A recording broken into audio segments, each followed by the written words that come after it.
Hey guys, tonight we're going somewhere that's smelly, sticky, and just a little bit terrifying into the real-life grime of the Middle Ages. Imagine this. You're waking up in a sagging straw mattress that smells like a livestock barn.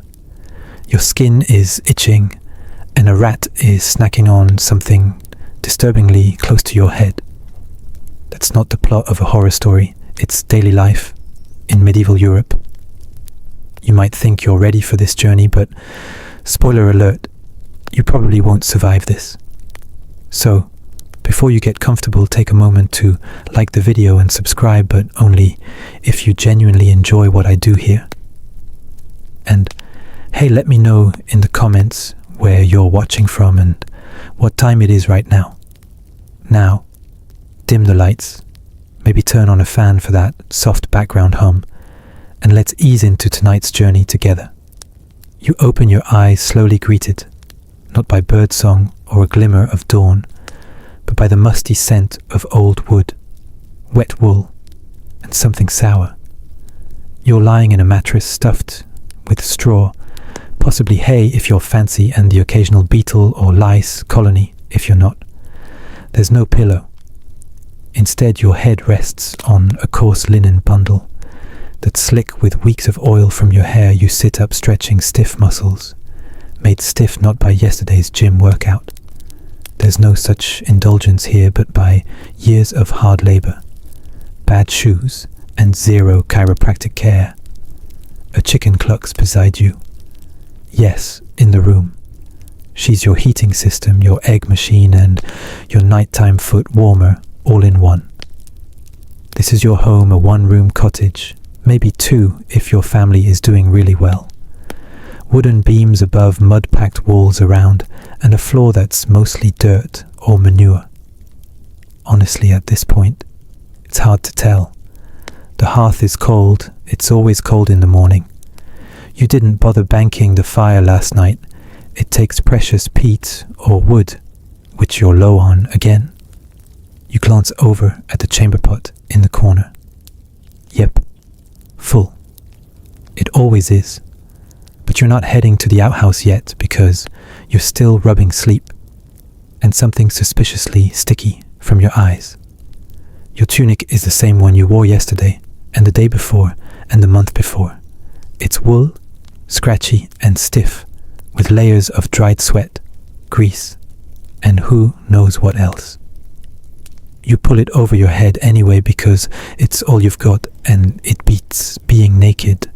Bearskin attracts attention and cold and fleas. Speaking of which, scratch, there it is. The familiar sensation of being home to a colony of lice. You don't even flinch anymore. In fact, you take a moment to pinch one between your thumb and forefinger and pop it. A small snap, satisfying in a weird way. Outside dawn is breaking, but not the kind of soft Instagram dawn you're used to. This one comes with smoke fog and the lingering perfume of manure. You open the creaky door and step outside barefoot. Why waste shoes? The mud sucks at your toes. Somewhere nearby, a neighbor is already dumping a slop bucket into the communal ditch. You wave. They grunt. Life smells. Alive.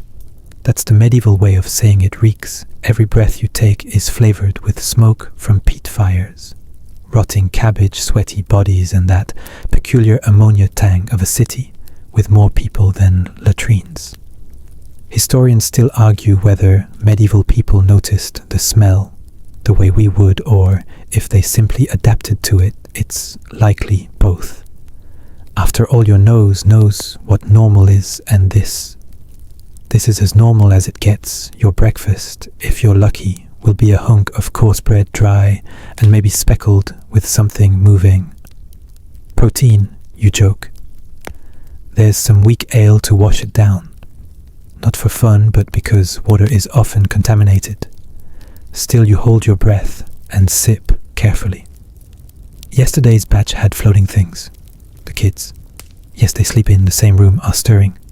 One is scratching at a rash. The other wets the straw. Again, you'll change it. eventually. Maybe there are no diapers here, just cloth and hope. The cottage itself is alive, not metaphorically, literally. Mice scurry across the rafters, beetles cling to the wooden doorframe, and there's a spider the size of your thumb living peacefully in the corner. You don't kill her. Spiders eat flies, and flies are the real enemy. You walk past the hearth again and notice a crusty pot from last night's pottage. Some turnip mush is hardened on the sides. Maybe you scrape it out for breakfast. Maybe not. You remember a neighbor once boiled her shoe. It didn't taste good, she said, but it filled her belly. A historian once joked that medieval people didn't bathe so much as ferment. And you're starting to believe it. Your skin feels sticky in winter and slick in summer. You've forgotten what it means to feel clean. There's a hole in the roof again. Thatched straw doesn't hold up well in storms. You stuff it with an old rag and hope for the best. The rain will come again. It always does. Sometimes it leaks directly into your sleeping area. That's just life. Medieval air conditioning, you mutter, smiling grimly. And the smell. Oh, the smell. It's not just the outside world, it's you. Your own scent is a pungent mix of earth, smoke, sweat, and wool grease. You haven't truly bathed in weeks, maybe months. The church frowns on public nudity, and your village doesn't have a bathhouse.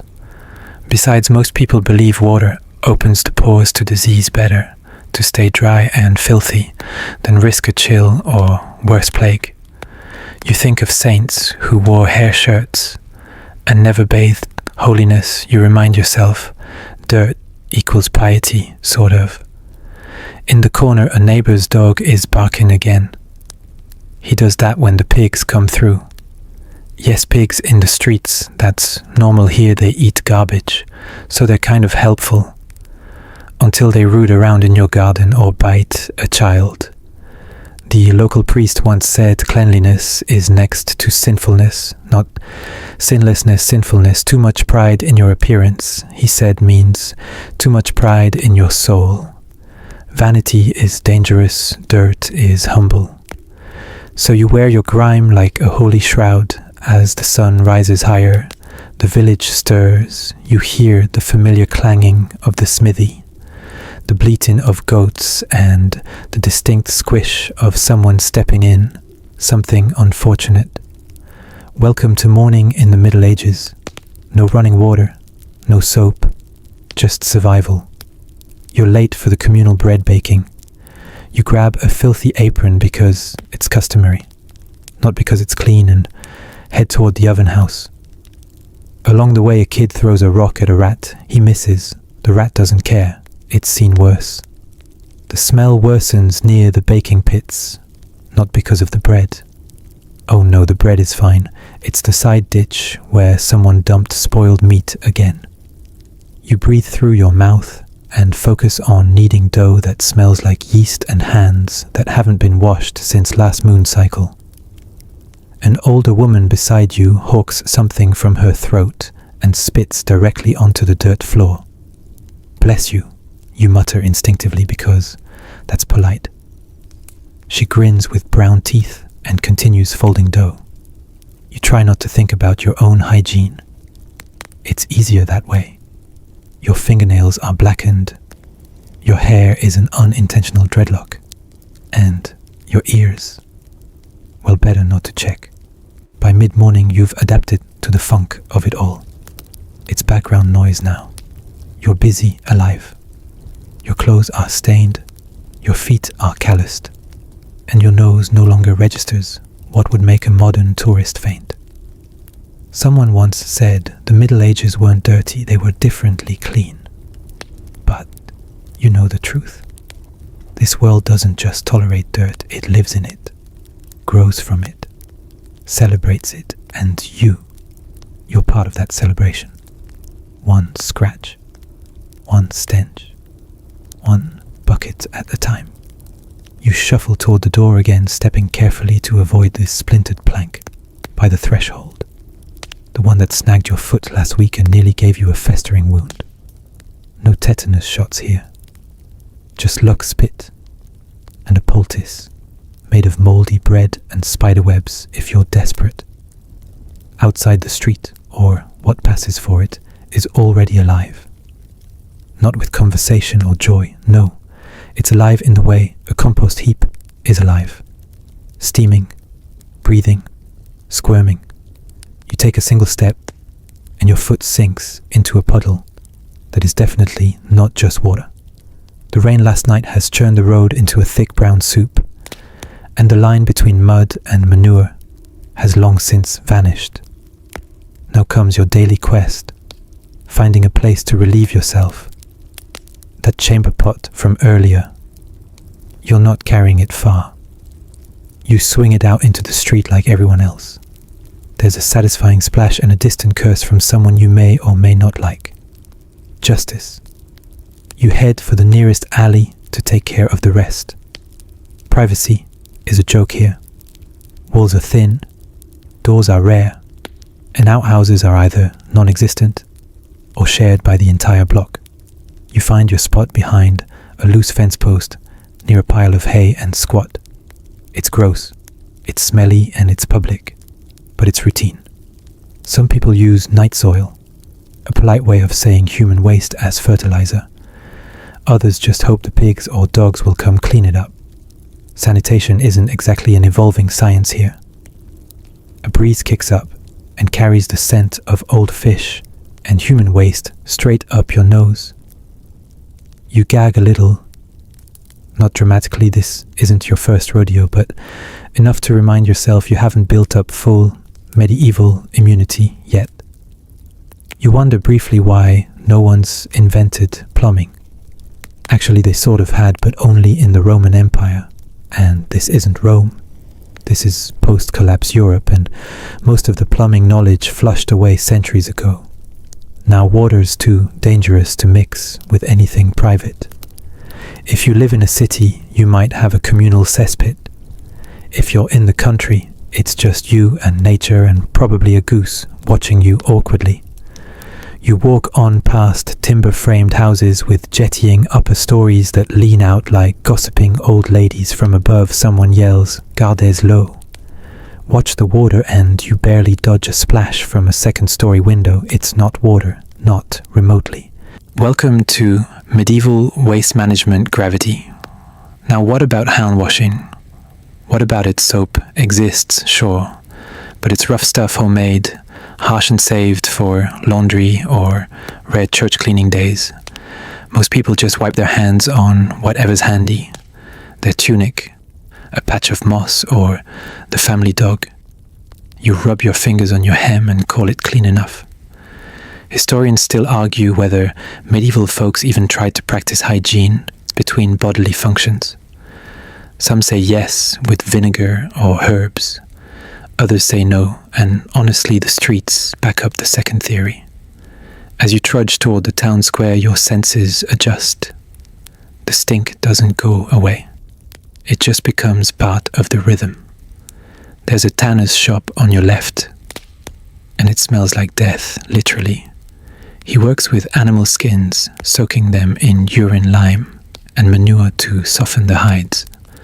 The fumes can knock a bird out of the sky, but his leather sells, and that's what matters. Next to him, the butcher is already busy. Blood seeps into the ground from the day's kill, and flies gather like it's a festival. You keep your distance. He's been known to butcher a rat if the customer's not paying close attention. Meat's meat, right? A child scurries past you, barefoot, laughing and waving a frog. His feet are black with grime, and he probably hasn't bathed since he was born. You don't bathe children here, unless they are visibly crusted. Too much water, too much risk. Better to let the dirt form a protective barrier. Nature's armor at the town well, there's a line of women waiting for water. The well is clean, relatively speaking, but the buckets aren't. One woman spits into hers to rinse it. Another just wipes it with her sleeve. You nod politely and wait your turn. The water smells faintly of iron and moss. Better than last week, you remember a monk once saying, "Water is for fish and fools." Bathing to most people here is either sinful indulgence or medical suicide. The humoral theory, the medieval version of medicine, warns that hot water opens your pores and lets disease sneak in. Better to stay dry and dirty than freshly scrubbed and dead. Back in your own home you set the water down. It'll be used for cooking, cleaning if you're ambitious, and maybe drinking if it's boiled long enough. You briefly consider washing your face. Then, again. That's tomorrow, use problem. Let's talk about toilets, real ones. If you're rich and, let's face it, you're not your castle might have a garderobe, a fancy little seat built into the outer wall, where waste drops straight into the moat, elegant in a terrifying way. For everyone else, it's a shared privy, usually a wooden shack with a hole over a pit. If it overflows, congratulations, you get to dig a new one. Cities sometimes have rakers, men paid to shovel the human waste from streets and cesspits. It's a job so foul even plague doctors avoid them. But someone has to do it. The smell. Imagine boiling cabbage in a latrine. Now imagine that smell in your nostrils every single day. And yet, despite all of this, there's a strange order to the chaos. People know when the dung carts come by. They know to avoid certain streets at certain times. Kids are trained to step lightly, and everyone walks with a sort of grim ballet, avoiding the worst patches, nodding politely when dodging flying chamber pot contents. In the evening, after a long day of labor, you return home stepping carefully through the same sludge you left behind. You sit down to eat, with hands that haven't seen soap in days from a bowl that was licked clean by a dog. Your spoon, yours and everyone else's communal cutlery, is common. Hope you don't mind sharing germs with the village blacksmith. You go to sleep smelling exactly as you did when you woke up. Maybe worse, your feet are caked with mud. And something less polite, your hair is stiff with sweat and ash. And still somehow you fall asleep because this is normal. This is your world. The stink is your lullaby. The squelch of wet straw is your mattress's sigh. Cleanliness, that's a luxury for saints and emperors. You close your eyes as rats scurry in the rafters and the neighbor's goat bleats softly from the next room. Just another day in medieval paradise. The sun isn't even up yet, and already your nose tells you exactly where you are. Not that you ever forgot the unmistakable perfume of ash. Animal sweat and fermented people fills your nostrils. Before you've even opened your eyes, you roll over right into a clump of straw that pokes through your threadbare blanket and wince. Another splinter, maybe, or a flea bite, or something worse. Hard to tell in the dark, you scratch your leg absently. Already used to the nightly battle against the unseen lice, bedbugs and fleas, are as much a part of your world as bread and prayer. You don't really sleep so much as drift in and out of discomfort. Every scratch is familiar, almost comforting. You sit up slowly, your shirt, the same one you've slept in, worked in, and dined in for days, sticks to your skin in places you'd rather not mention. It hasn't been washed in a fortnight. But that's not unusual. In fact, that's downright fancy compared to your neighbors. Some folks go months, seasons, even without scrubbing so much as a sleeve, because who has the time or the clean water or the willpower to strip naked in the cold just to smell slightly less awful? Today is laundry day, not by choice.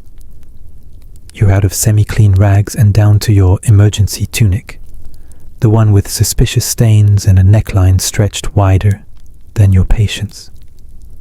So you gather your grimy garments and trudge to the wash area, which, if you're lucky, is a nearby stream. if you're really lucky, the tanner's boys haven't dumped anything dead in it recently. The stream is barely a trickle, but it's all you've got. You dunk your clothes and start scrubbing with a rock, trying not to gag at the smell coming off them soap. Ha! If you have any, it's the harsh homemade kind, lye, animal fat and ashes. It's effective in the same way a sandblaster is gentle. You scrub until your hands sting and your elbows ache. Next to you, another washerwoman slaps a tunic against the stones with violent enthusiasm. She nods at you. You nod back. The two of you exchange no words, none are needed. You are bonded in shared suffering, united by stains. You wring out your garments and hang them on a low branch, praying the wind doesn't carry them away, or worse, the neighbor's goat doesn't wander by for a quick snack. Let's talk about hair. Your medieval hair care routine is simple.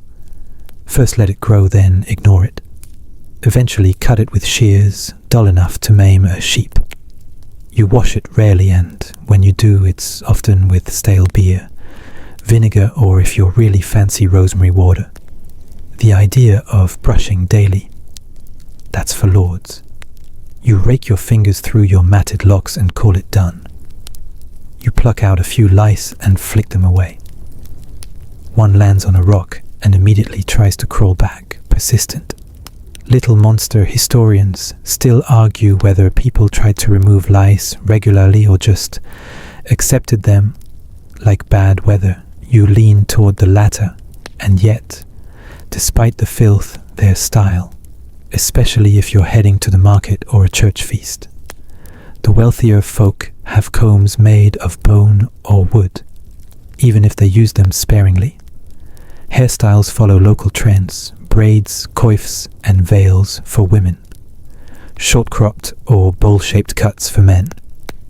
You do your best with what you've got: a wooden comb with 3 missing teeth and a greasy rag to tie it all down. Your teeth don't ask. Toothbrushes haven't been invented yet. Toothpicks, yes. Some even chew twigs to clean their teeth, but toothpaste? Nope.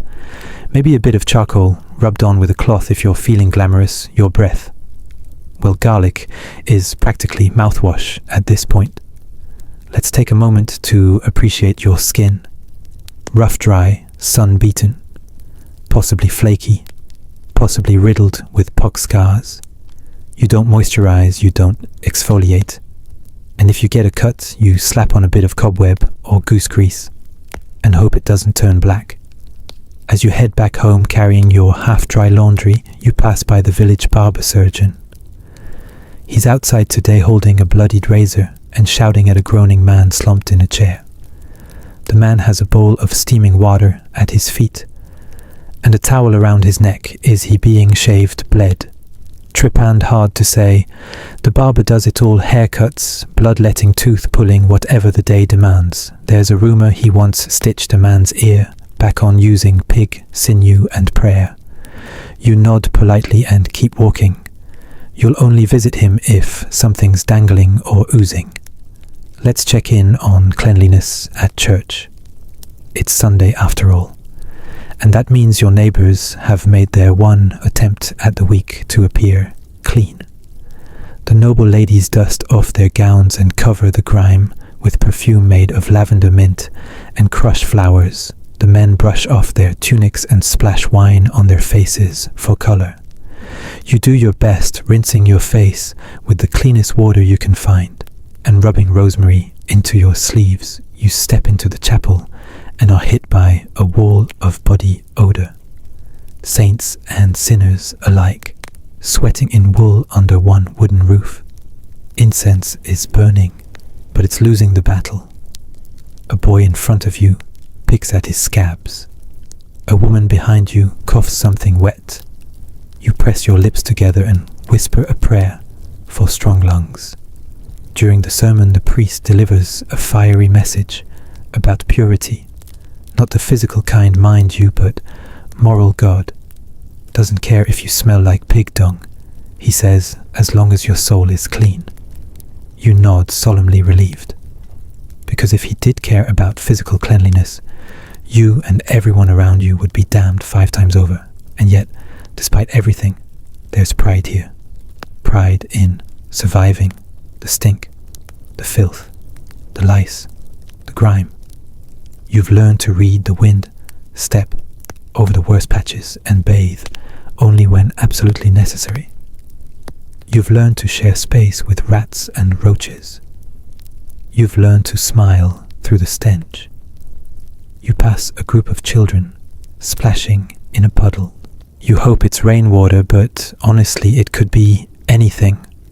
One boy dunks his head under, then stands up with a proud grin. "Clean now," he shouts. Everyone laughs. Later that night, back in bed, you sniff your own armpit. Not good, but also not worse than usual. You scratch the usual spots, pull your blanket over your head, and let the night sounds lull you to sleep. Distant, coughing, creaking beams, a dog vomiting under the floorboards. In a world where baths are rare, soap is a luxury, and water is suspect, you've adapted. You are not clean, but you are alive. And somehow, that feels like enough. You wake with a start, not from an alarm clock. Those don't exist, but from a sudden shriek outside your door. It's not a scream of pain, just your neighbor's pig being particularly dramatic on its morning trot through the alley. It grunts and snorts like it owns the place. Honestly, it probably does. You roll over, scratching again. The familiar crawling sensation under your tunic has returned. The lice are back from their vacation. You sigh. There's no denying it anymore. It's time for a full body cleansing. Not a bath, of course, don't be ridiculous. That's reserved for the dead and the dying, or saints preparing to meet their maker. No, today is for the dry scrub. You sit up, reach for your handful of rough straw or a rag that's seen better centuries, and start scraping at your skin. It doesn't remove the smell, of course. Nothing does, but it does shift the top layer of sweat, ash, and barn dust. You find yourself sneezing halfway through and stop to inspect the rag. It's turned a color somewhere between coal soot and damp despair. People say you only need to bathe twice a year, once for Easter, once for Christmas. It's practically a holiday tradition.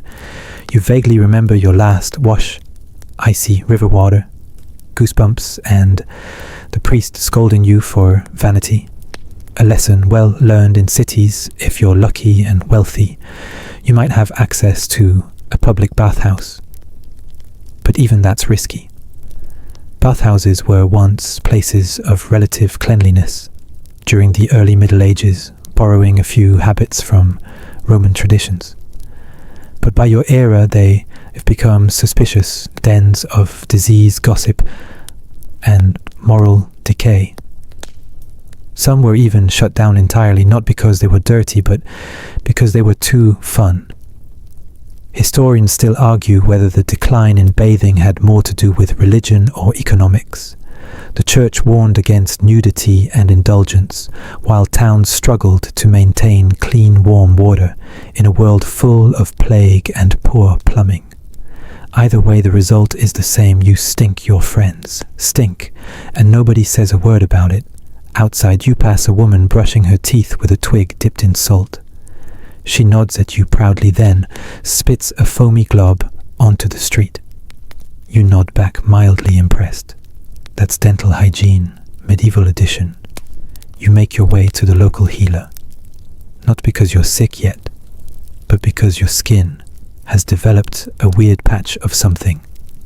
Again, the healer, a wiry woman with more confidence than clean fingernails, looks you over and hums thoughtfully. "Rub this on it," she says, handing you a paste made of goose fat, crushed marigold, and what smells suspiciously like old cheese, 3 times a day, and no bathing. Of course, no bathing. You thank her and back out of the hut, trying not to breathe too deeply. Back home, you smear the concoction on your mystery rash and pray to whatever saint covers skin issues. Maybe Saint Anthony. He handled boils, or Saint Roch, he survived the plague. Maybe he's free this week. The day drags on.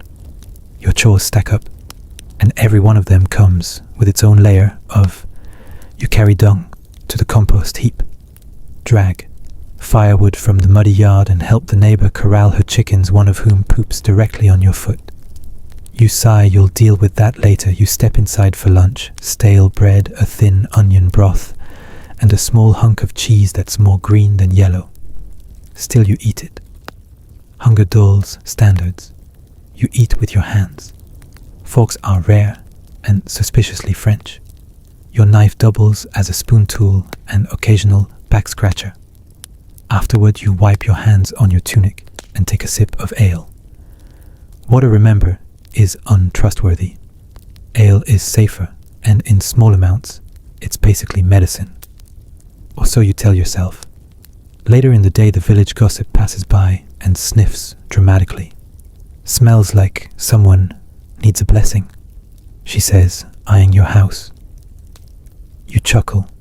She's not wrong. You consider lighting some dried herbs to cover the scent. Sage lavender, or even rosemary if you can spare it. Medieval people didn't ignore smells, they just managed them creatively. Pomanders, scented cloth herbs stuffed in hats or hung over doors. It's less cleanliness and more olfactory warfare. You wander past the local abbey and catch a glimpse of the monks. Now there's a complicated relationship with hygiene.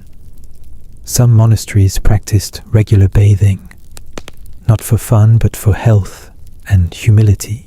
Others avoided it, entirely fearing the temptation of vanity. A monk you once knew proudly announced he hadn't touched water in years. His beard could legally be declared a kingdom of its own inside the abbey. The air smells of beeswax and parchment. You duck in to escape the sun and spot a young scribe scratching his scalp with the end of a quill. He's focused but clearly losing a battle against a head lice. You make a mental note. If you ever take up writing, keep your ink pot and your hair separate. Outside again, the wind shifts and you catch the scent of the local fishmonger. That smell isn't just sea breeze. It's old fish guts baked in the sun and swarming with flies. He waves at you cheerfully. His apron stiff with salt and scales. You nod, holding your breath, and keep walking. That evening, the village children run barefoot through the muck, shrieking with delight. One falls face first into a pile of something unpleasant, pops up laughing, and is promptly wiped down with the sleeve of his sister's dress. That's as close to a bath as he'll get this week. You think briefly of perfumes. Not many people can afford them, but they exist. Made from oils, flowers, herbs, and sometimes animal musk. A rich noble might dab rosewater behind her ears.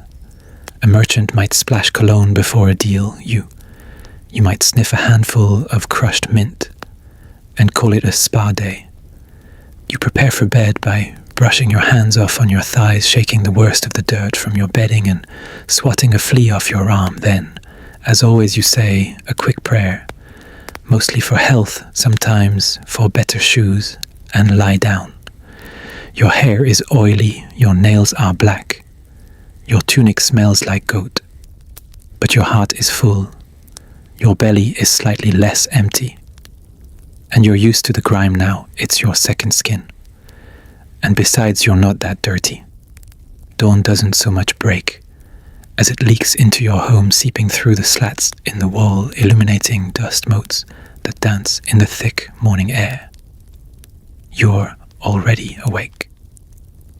Not because you want to be, but because something is chewing on the wooden beam near your head, rat. Probably you'd try to chase it off, but you'd need to get out of bed for that. And frankly, the straw mattress you sleep on, despite its lumpiness, damp corners, and the occasional beetle, is marginally more inviting than the freezing floor you swat at a gnat near your face and roll over. Your elbow lands in something squishy. You hope it's just yesterday's porridge. It's not. Your house doesn't have a toilet, of course it doesn't. You have a bucket in the corner, politely referred to as the chamber pot, and it's full. You make a mental note to empty it later, which probably means tomorrow, and try not to breathe too deeply. Let's talk about going to the bathroom in the Middle Ages because, let's be honest, it's unavoidable. Literally, waste is everywhere. There are no sewage systems outside major cities, and even those are questionable at best. In rural areas, you step outside to do your business in the fields behind a bush or in the open street. And if you're lucky or rich, you might have access to a privy, a wooden outhouse perched over a pit. No flushing, no privacy, no dignity.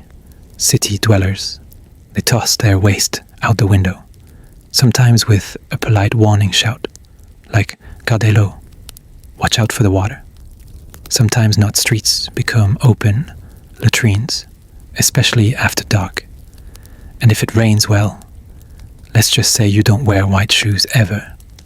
You step outside into the chilly morning and make your way down the alley to relieve yourself. Your toilet is a shallow trench behind the stable frequented by chickens, pigs, and possibly your cousin. You crouch, avoiding eye contact with the rooster giving you judgmental side-eye, and finish your business quickly. To clean up, there's no toilet paper. You use moss or leaves or a smooth stick if you're feeling fancy. Some use old rags shared among family members and rinsed out occasionally in the stream. You try not to think too hard about it. You pass a man pushing a cart labeled night soil. That's exactly what it sounds like. Human waste collected from chamber pots and sold as fertilizer. He tips his hat to you with a grin. You smile back, wondering how he got into that line of work and whether he regrets it daily. As disgusting as it sounds, it was practical.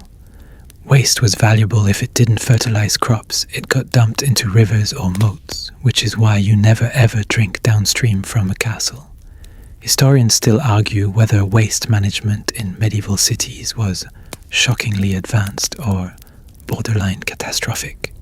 The truth lies somewhere in between. Yes, some towns had cesspits, gutter systems and regulations, but they were often overwhelmed or ignored, especially during festivals or in bad weather. You watch a small boy run, past barefoot trailing mud and something less wholesome behind him. He stops to pee against a wall, then continues on his way, humming. You sigh. That's the third one today. In wealthier households, manors, abbeys, castles, things are slightly better. Castles often had garderobes, toilet shafts that emptied straight down the walls or into the moat.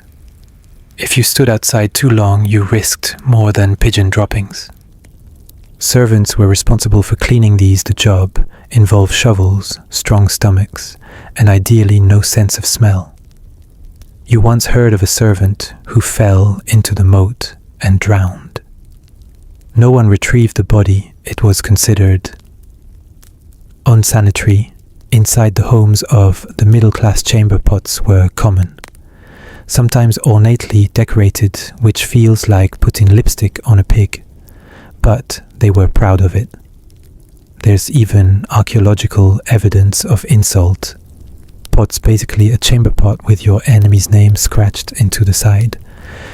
Medieval pettiness knew no bounds. After breakfast, a watery porridge with a side of gnats, you head to the river to collect water. Not for drinking, obviously. You use this for washing dishes, occasionally faces, and sometimes laundry. You approach the edge, trying not to disturb the algae bloom or the dead fish bobbing lazily near the shore. You fill your wooden bucket, watching as a toad paddles lazily past. This water was clean last week, it's not now. Still, it's better than nothing. Back home, you try to scrub your bowl with a handful of grass. The soap ran out last month, and lye is expensive. You scrape at the dried porridge, eventually giving up and flipping the bowl over to hide the worst spots out of sight. Out of mind, your neighbor yells from across the yard. Her goat is sick again. She suspects it's from drinking water near the tanner's shop. Tanners, of course, dump all kinds of horror into the streams. Animal hides, lime urine feces. It's said you can smell a tanner from a mile away, especially in summer. You look down at your bucket and sigh. Bon appétit. You mutter to no one in particular. Let's address the concept of clean hands. It doesn't really exist. Germ theory hasn't been invented yet. People wash before meals sometimes, if water is available, but mostly it's a quick rinse. You wipe your hands on your tunic, the tablecloth, or your neighbor's sleeve. Nobody minds. The idea of invisible bacteria is centuries away. Even doctors don't wash regularly. You've seen one shove his hand into a patient's wound after wiping his nose. He's the best in the region. Still, there's a kind of logic to the system. You don't put your fingers in open wounds unless necessary. You cover your mouth when you cough most of the time. And if someone's clearly oozing something yellow or green, you give them a wide berth. It's not sanitary by modern standards, but it's intuitive enough to keep at least some people alive mid-afternoon. A messenger arrives in town bearing letters and, unfortunately, dysentery. He's feverish, pale, and leaking from both ends. The town crier warns folks to avoid contact. He might be cursed or just unlucky. Either way, no one goes near him except the local priest, who throws holy water in his direction like a cat hurling insults. You make a mental note to boil your water tonight. Not that it'll help much, but it makes you feel better. By sunset, the streets are damp with slop, pig droppings, and the contents of every chamber pot between you and the town square. You tiptoe through it on your way home, trying not to fall into anything squishy. Again, you enter your house, light a tallow candle, and breathe through your mouth. It helps a little. You consider lighting incense, but you're out. So you settle for burning some dried mint and sage in a clay dish. It masks the worst of the smells for about 5 minutes. Tonight you dream of rivers that run clear and toilets that flush. You don't even know what a flush is, but your soul craves it. You curl into your blanket, the faint smell of goat lingering in the air, and let the darkness swallow you.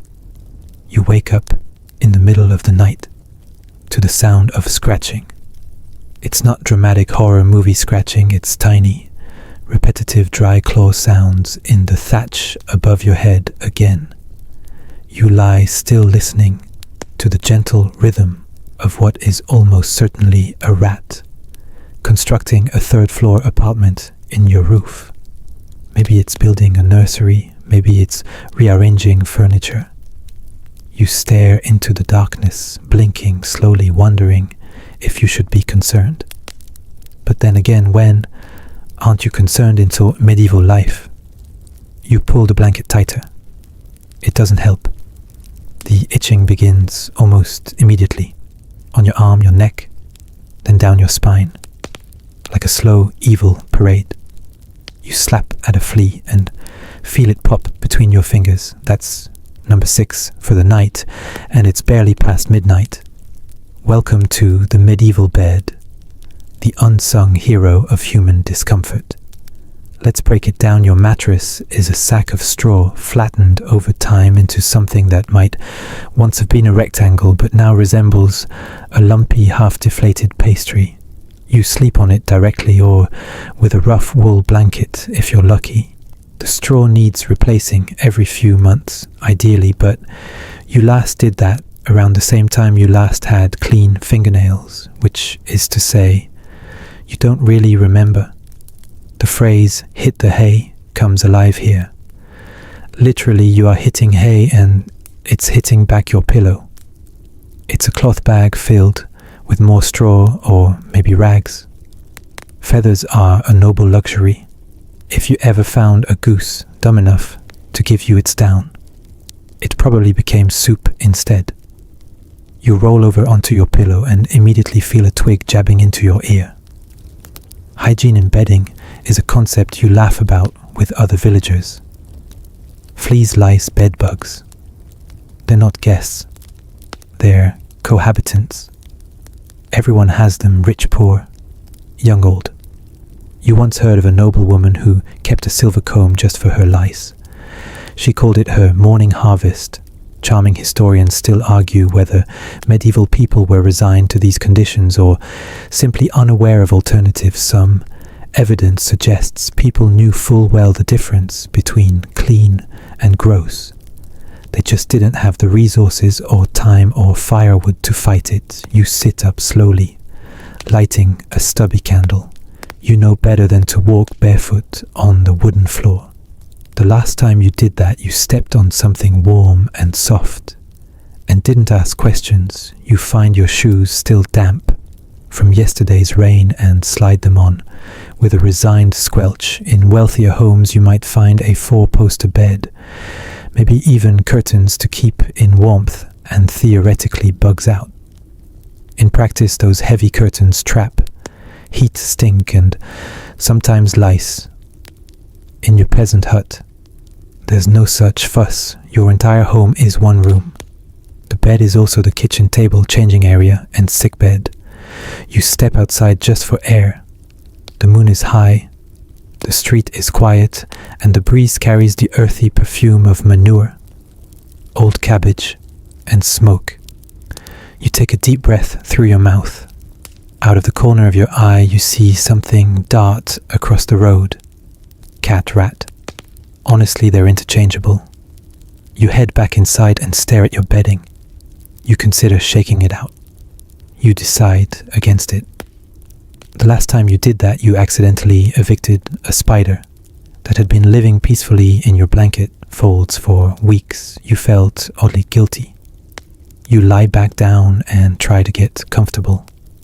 The straw pokes at odd angles. Your knees ache from yesterday's labor. Your back is sore and your nose itches, but you refuse to scratch it because the last time you touched your face in the dark, you found something with legs. You shift again. There's a faint crunch beneath your shoulder. A kernel of grain or a beetle. You don't investigate.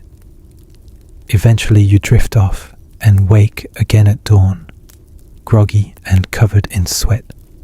Not because it's hot, it's not, but because medieval sleep is more of a recurring nap than a full night's rest. Between noise bugs, the occasional screaming animal, and the hard bedding, 8 hours of sleep is a distant dream. People often sleep in 2 shifts, one in the early evening, then another after a midnight snack prayer or quiet chat by the hearth. You never intended to adopt that habit, but your body has given up on trying for more. This morning you rise slowly and stretch. A flea tumbles off your tunic, like it was politely waiting for you to get up. You squash it with a sigh. You check the mattress. It smells like hay, old sweat, and something slightly fungal. You fluff it up with your hands, which releases a cloud of dust and a small feather, mysterious since you definitely don't own any chickens.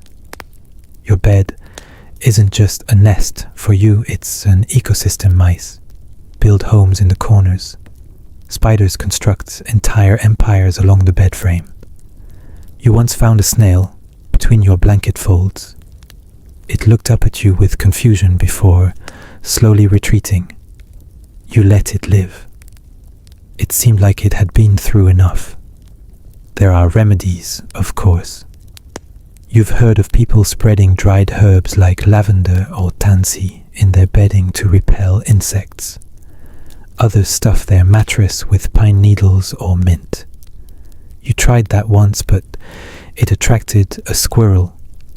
Long story, you briefly considered dragging your mattress outside to air it out. People do that.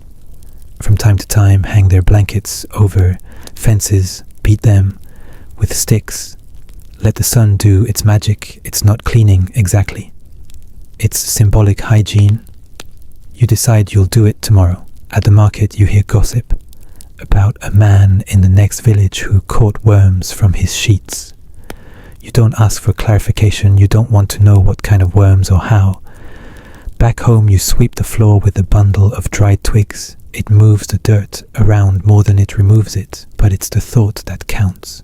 A few crumbs fall from your bedding. During the process, you pick them up and squint. Bread or bugs, unclear. That night you fluff the straw once more. It rustles ominously. You shrug and lie down anyway.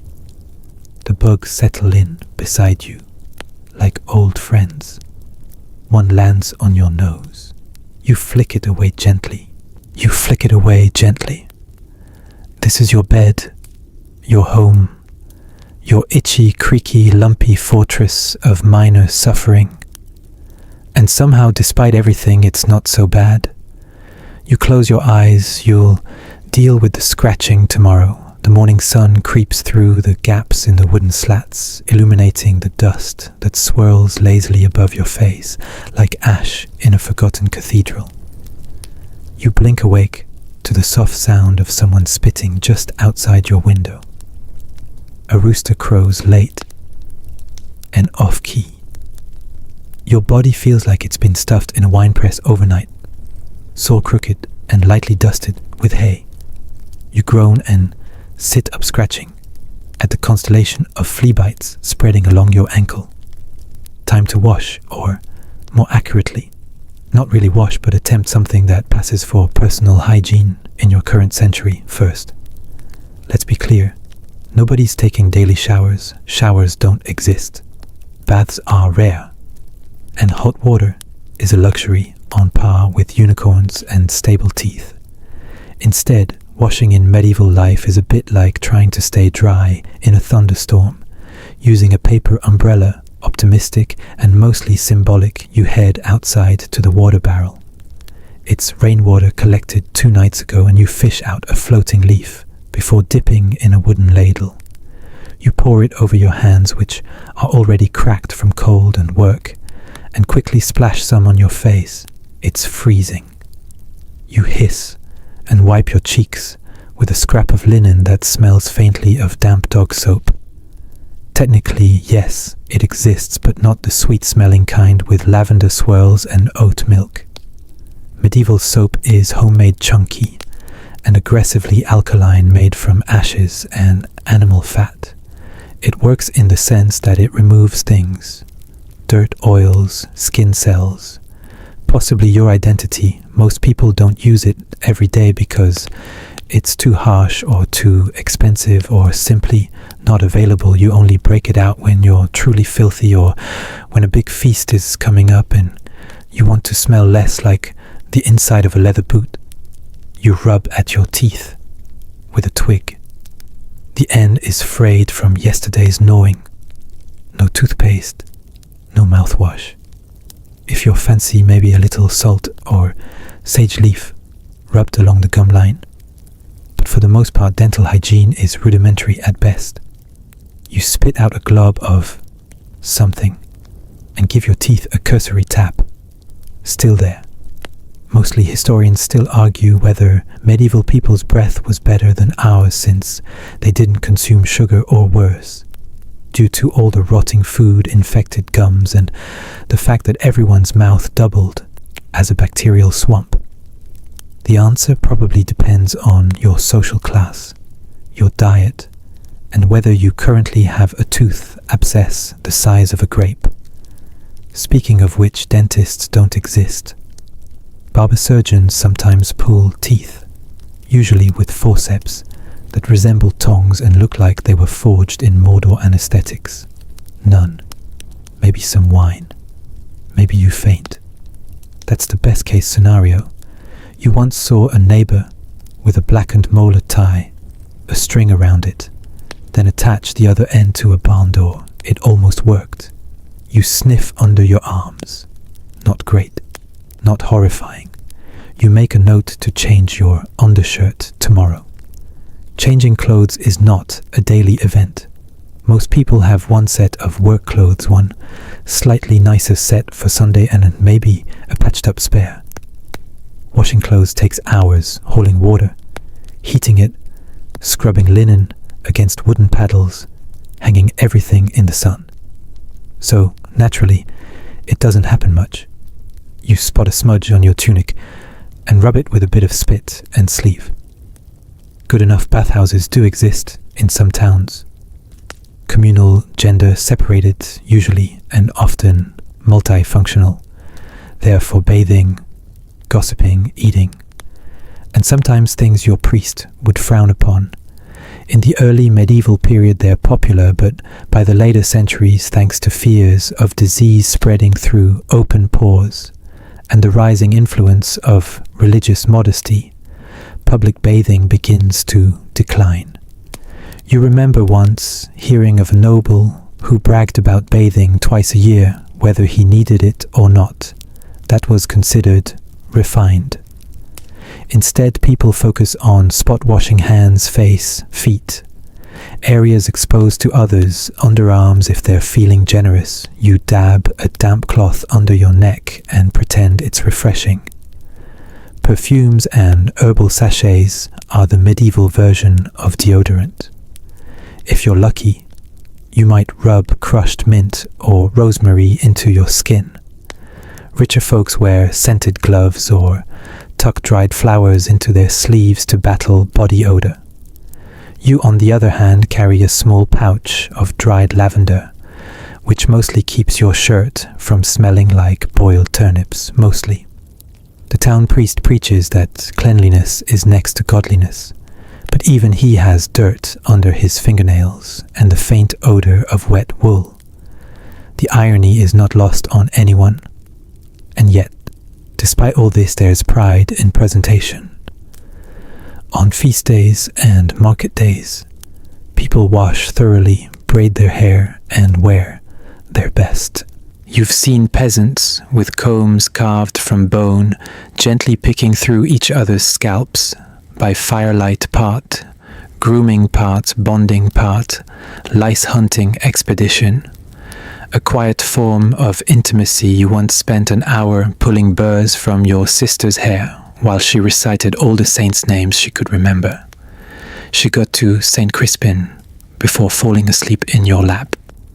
Hair washing is an ordeal, done once a week if you're particularly diligent. Water is heated over a fire, soapwort or ashes mixed in, and the whole process takes most of the afternoon. Afterward, your scalp feels squeaky, but your neck hurts and you smell faintly, like boiled hedgerow. Shaving optional beards are often worn with pride. Though some religious orders encourage clean faces, razors are expensive, so most just trim when absolutely necessary, or visit the local barber, who may also double as your surgeon, dentist, and minor therapist. Women braid their hair, pin it up under veils or coifs, or oil it to keep it sleek. You've seen elaborate styles involving wax, honey, and ribbons. You tried that once. You stuck to a simpler braid afterward. By evening, the dirt has crept back under your nails. Your face is smudged with soot from the hearth, and your feet have taken on the texture of boiled leather from hours in wet shoes. Still you feel human. You've washed in your way, you're clean by the standards of your time. And in the stillness of twilight, as you light your tallow candle and rub a sprig of thyme on your wrist, just for the scent, you remember something. Someone once told you, in a world full of filth, a little effort shines. So you tuck yourself into your scratchy straw bed, surrounded by the symphony of lice and wind, and smile. You've done enough for today. The next morning begins. Not with a sunrise, but with a slap. You're jolted awake by the sudden sting of something landing on your forehead. Instinct takes over you. Smack it mid-groan and roll over, expecting a flea. But no, it's larger. Wetter and worse, a plop of something from the thatch roof above you. Could be mud, could be rat droppings, could be bird droppings, could be mud with bird droppings. You sigh deeply and sit up. Welcome to inside life. Because in the Middle Ages your house is only technically a shelter. It keeps some things out like wind and curious cows, but it lets everything else in: animals, bugs, smells, moisture and noise. Your home is small, just one room, maybe two if you're fancy or blessed by the local carpenter. The walls are wattle and daub, basically woven sticks plastered with a charming mixture of mud straw and yes manure.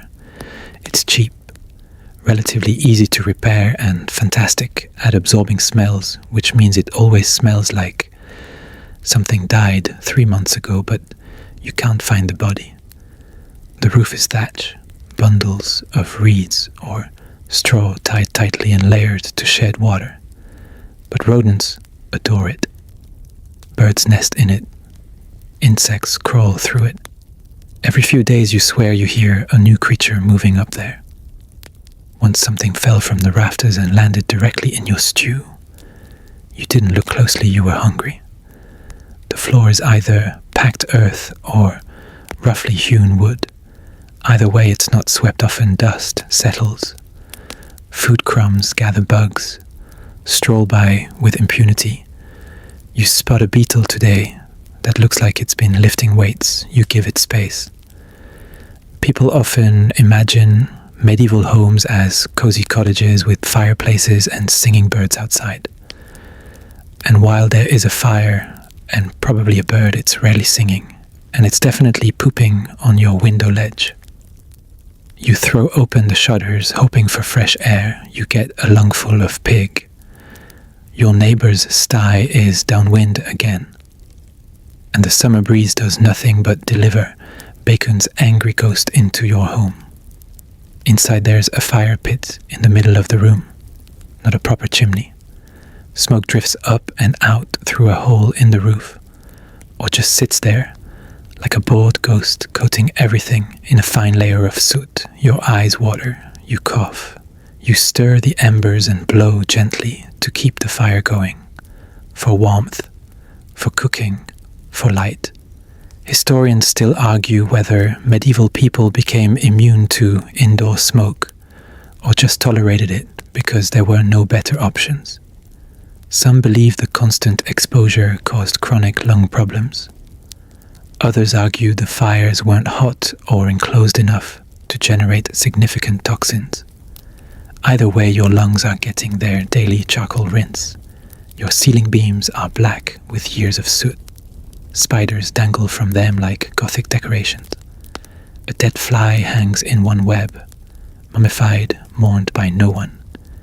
Your furniture, if we can call it that, includes a table, roughly square, occasionally wobbly, a few stools, more legs than you'd expect, fewer than you'd want, and a chest for storage.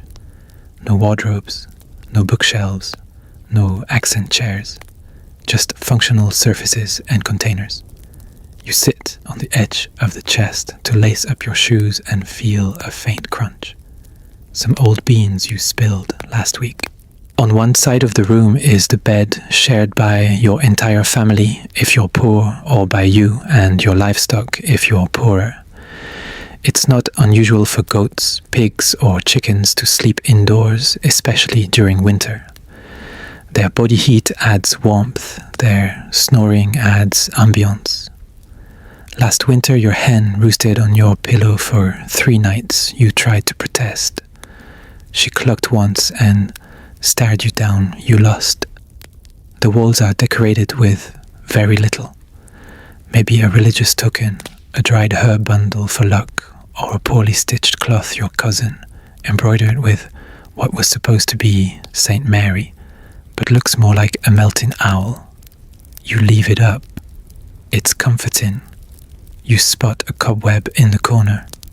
You try to remove it. The spider simply moves one beam over and stares at you. You whisper an apology in wealthier homes, especially those of merchants or minor nobility. You'd see tapestries, colored glass windows, or wall hangings. But for most people, decoration is a luxury, and dust is the only thing that's free. Now let's talk about toilets, or rather the absence of them. In a rural cottage like yours, there is no bathroom. None. Not even an outhouse. You go outside behind the bushes into the woods. If it's cold or storming, you use a chamber pot, a humble bucket of shame, and empty it into a waste pit later. Or if you're like some unfortunate townsfolk, you fling it into the street with a yell of, "God is low, watch out for the water," and hope no one's walking underneath. Urban homes sometimes have privies, communal or household outhouses, but they often empty into cesspits, rivers or open trenches. Disease spreads easily. Rats love them. Children fall in. You don't ask too many questions. You remember once passing a ditch that looked like a stream, until the smell hit you like a cart full of warm cheese and spoiled fish. A man was fishing in it. You said nothing. Water for drinking and washing comes from a communal well or stream, but it's not filtered, rarely boiled, and often shared with livestock. You let the sediment settle. Pray to Saint Apollonia, patron of plagues and dentists, and hope your stomach doesn't rebel. As for food, it's cooked over the hearth in a single pot, 1 dish per day, maybe 2 if there's a celebration. Meals are simple pottage, a stew of grains and vegetables, bread. Maybe some cheese. Meat is rare and often preserved. You once ate a sausage so salty it made you cry. It was delicious. Your kitchen is a collection of wooden bowls, iron pots, a knife or 2, and spoons. No forks, they aren't common yet. You eat with fingers and bread and lick the bowl clean. Washing dishes involves scraping with straw and rinsing with water. You hope isn't from the same barrel. Your neighbor washed his dog in. You sweep again. Dust, ash, hair, the detritus of a medieval day. You stand in the middle of your home breathing in smoke, damp wool and cabbage. A chicken pecks at your toe. A spider descends nearby, inspecting you like a landlord. And yet, somehow this chaotic, smoky, slightly disgusting hut feels like home. It's yours. It shelters you. It holds your memories of laughter, arguments, burnt bread, quiet prayers, and early morning frost. So you tidy what you can ignore, what you can't, and return to your chores, because cleanliness might not be next to godliness, but it's definitely next to impossible. It's market day. You step outside, and the world assaults you like an overexcited dog, loud, wet, and absolutely reeking. A thin layer of fog hugs the muddy ground, and the smell rising from the street hits your nose with a force that could knock over a mule. It's the perfume of 1,000 unwashed bodies, rotting vegetables, spoiled milk, wet wool, and something vaguely sulphurous you choose not to investigate. You hitch up your tunic and start the walk into town. Your feet squish through mud, animal droppings, and something that may or may not have been part of last night's stew. Roads aren't paved. They're just heavily traveled paths packed with filth and hopeful curses. In towns, the muck is sometimes inches deep, especially in winter. You once lost a shoe and didn't find it until spring. As you approach the market square, the noise swells. Bells shouting, vendors clucking, hens braying donkeys. And under it all, the low murmur of people bartering, bragging, gossiping, and complaining about the smell. Constantly. Because if you think your house is filthy, wait until you spend a day in a medieval town. Everything you've endured at home lies, soot smells. Insects is multiplied here. People, animals, trash, and trade collide in chaotic, glorious nose, wrinkling madness. The market is a sea of wool-clad humanity pressed shoulder to shoulder, all sweating, sneezing, coughing, and occasionally urinating behind carts. You pass a fishmonger's stall. The fish are fresh from 3 days ago. Flies circle the salted carcasses. You can smell them before you see them. Oily, metallic, and sour. A man next to you gags slightly, then buys a handful anyway. Dinner is dinner. You pass the tanner's workshop. Don't just. Tanners soak animal hides in vats of urine and quicklime to remove hair and flesh. Then they're softened with dog feces or fermented dung. The stench is legendary, so awful that tanneries are pushed to the outskirts of town like shameful secrets. Even rats avoid them. You hold your breath. As long as you can, it helps. Barely you spot a woman selling bread. The loaves are round hard and coated in soot from the communal oven. You remember that many townsfolk bring their unbaked dough to the baker's mark.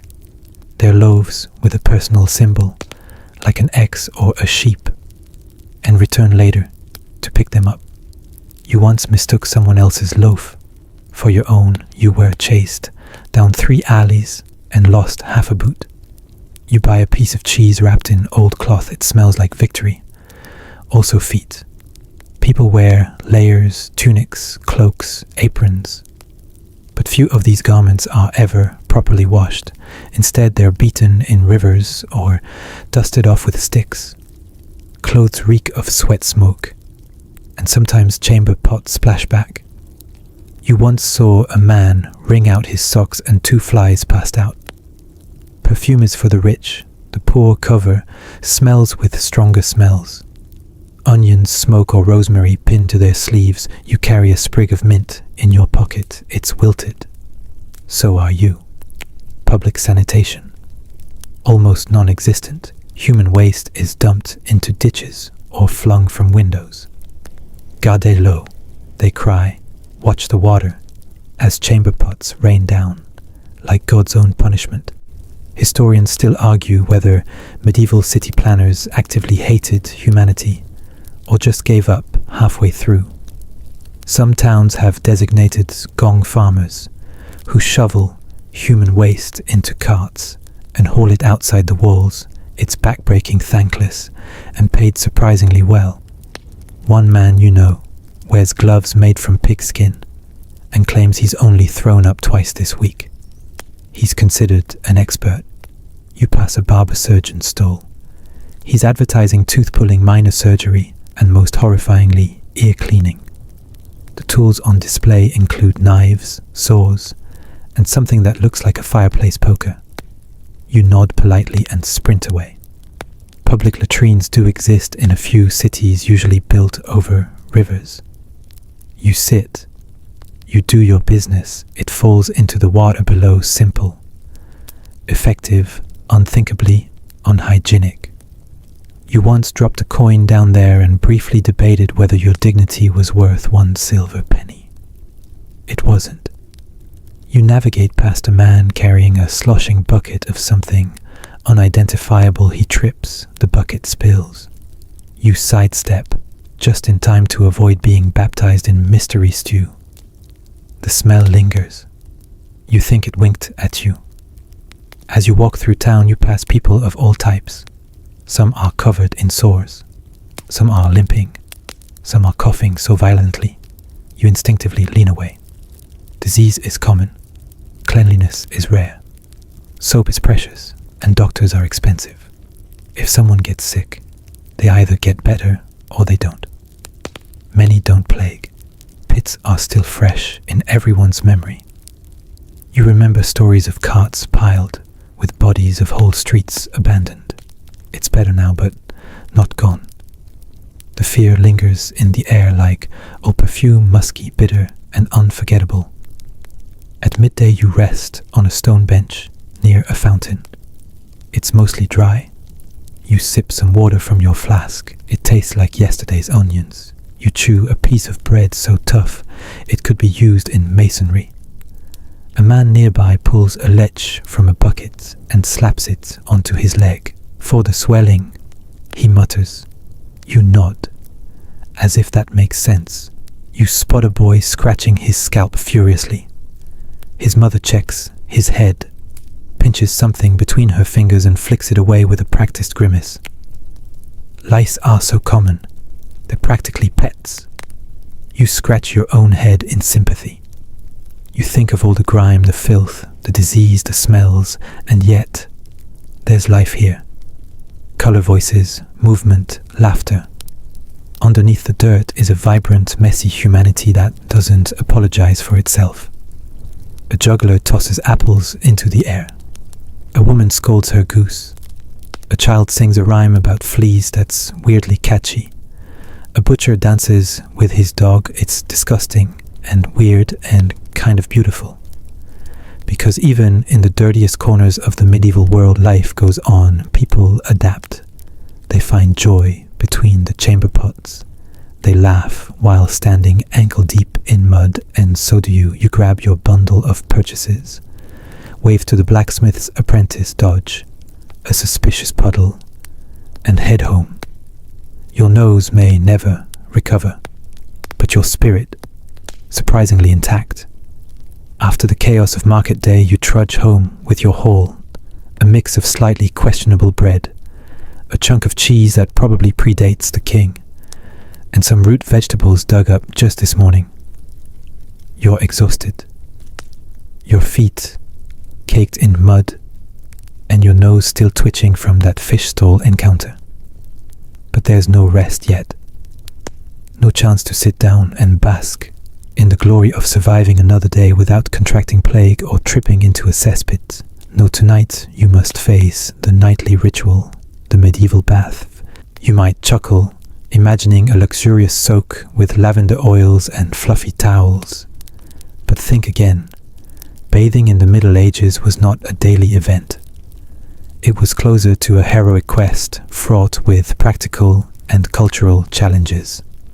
First water baths require a lot of water, hot water especially, and fetching or heating it is backbreaking. Your humble home has no plumbing, no faucet, no tub, just a bucket or a large wooden basin. You heat water over the fire, stirring it with a stick. Checking temperature with your elbow, you've learned the hard way that hot is too hot. Next, privacy. Medieval homes are small, crowded, and often shared with family and animals. Trying to strip down and bathe without an audience is a feat in itself. The goat in the corner watches you with mild interest. The dog whines, your sibling sneaks peeks around the corner. You dump water from the basin over your head and shoulders. It's cold at first, then strangely comforting. You scrub with a rough cloth or handful of straw using a mix of ash and lye soap, if you're lucky, or just plain water. If not, soap was expensive and sometimes considered suspicious.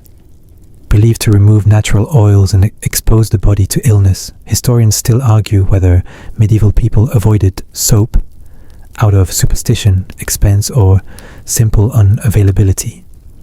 The bath lasts minutes, not hours. You splash, scrub, rinse, and pat dry with a rough linen cloth. You leave your hair unwashed because washing hair too often was thought to invite lice. Instead, you comb vigorously with a wooden comb, flicking away any tiny unwelcome visitors. This small quick wash doesn't eliminate the layers of dirt, sweat, and grime accumulated over days, but it's enough to feel human again, at least until morning. Speaking of which, medieval attitudes toward cleanliness were complicated. On one hand, religious rituals encouraged washing. Baptism, confession, and holy days involved purification, and sometimes literal baths. On the other hand, excess bathing was feared as dangerous, believed to open pores to evil spirits or illness.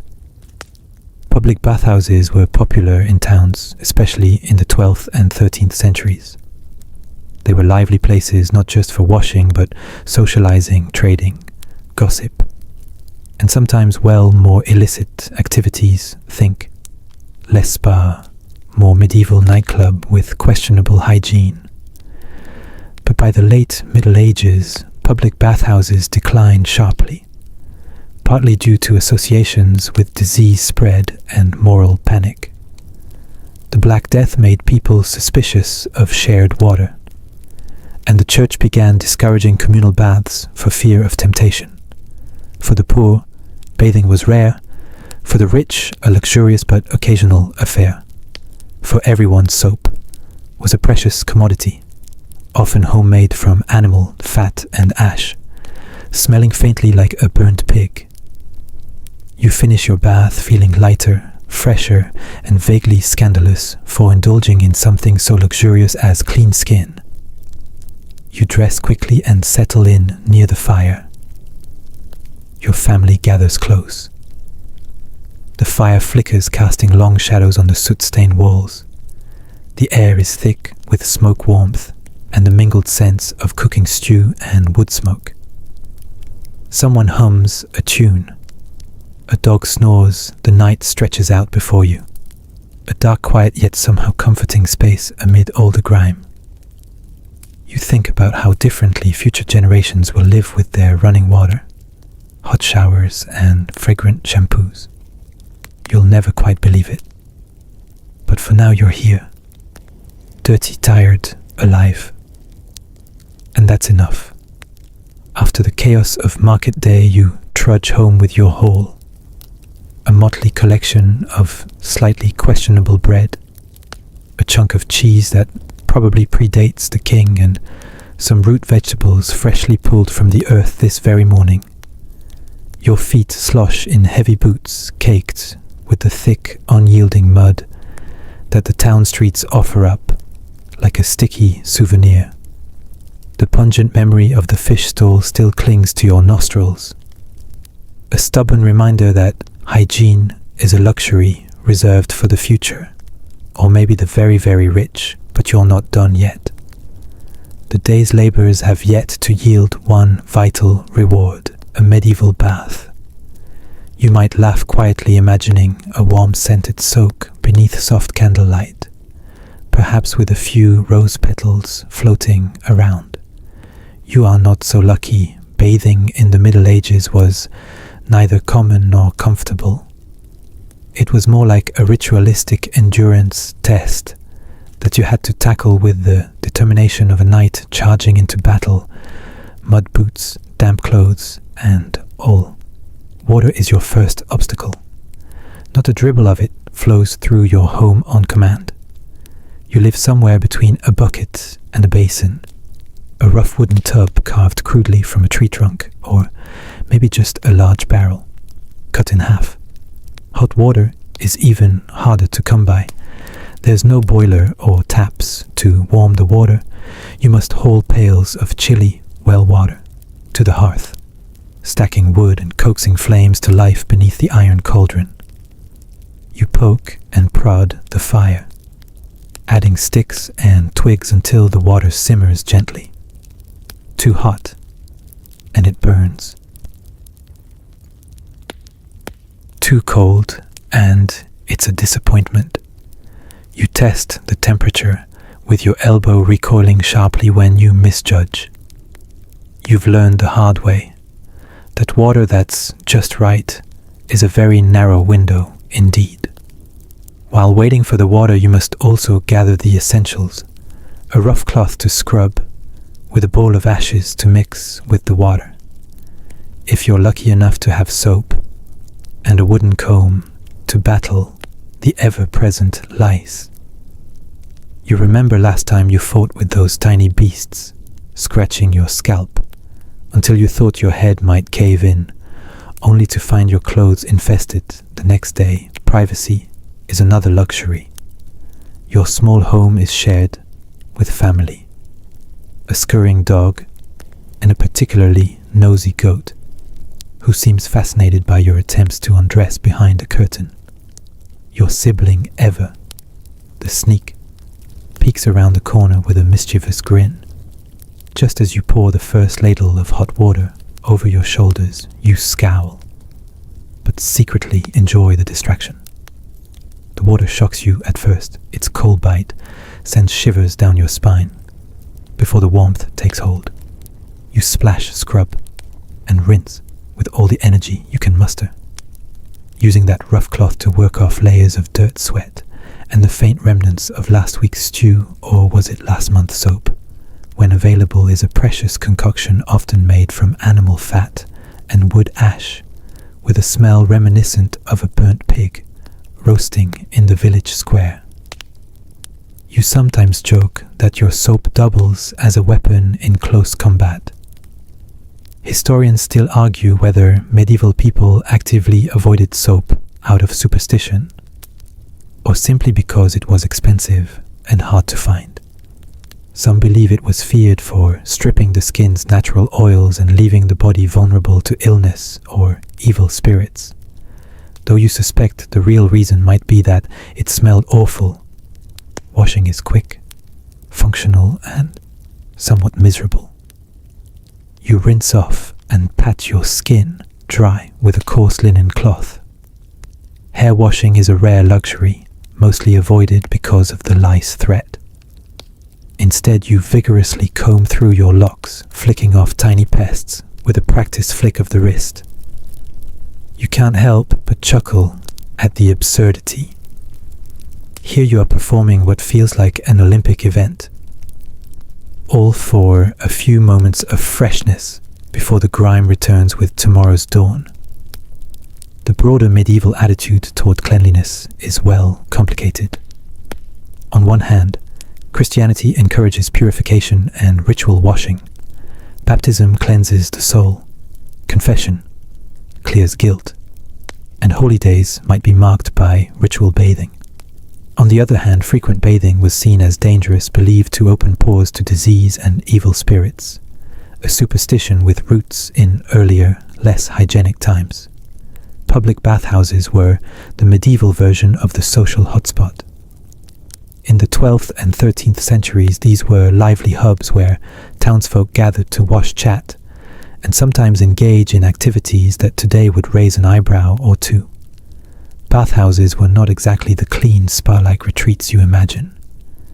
Instead, they often resembled a bustling tavern with steam smoke and a fair amount of gossip, flying alongside the splashes. But by the late Middle Ages, the popularity of public baths declined. The Black Death and other plagues cast a shadow of suspicion over shared water sources, and the church began discouraging communal bathing, worrying that such close contact might lead to moral laxity. For you as a commoner, bathing is rare, and usually rushed soap is a luxury item that's traded like gold dust. Most people rely on rubbing dirt off with dry cloths or simple rinses with cold water. And yet, despite all this, you sometimes dream of what it might be like to live in a world where water flows freely from walls, where soaps smell like roses instead of burnt animal fat, and where your morning ablutions don't involve a terrified goat and a surly sibling. Back home, you finally step out of your makeshift bath. The air in your small room is thick with smoke from the cooking fire, and the warm glow from the hearth dances over your skin, now tingling and slightly pink from the wash. You pull on your clothes, still damp but cleaner than they've been in days.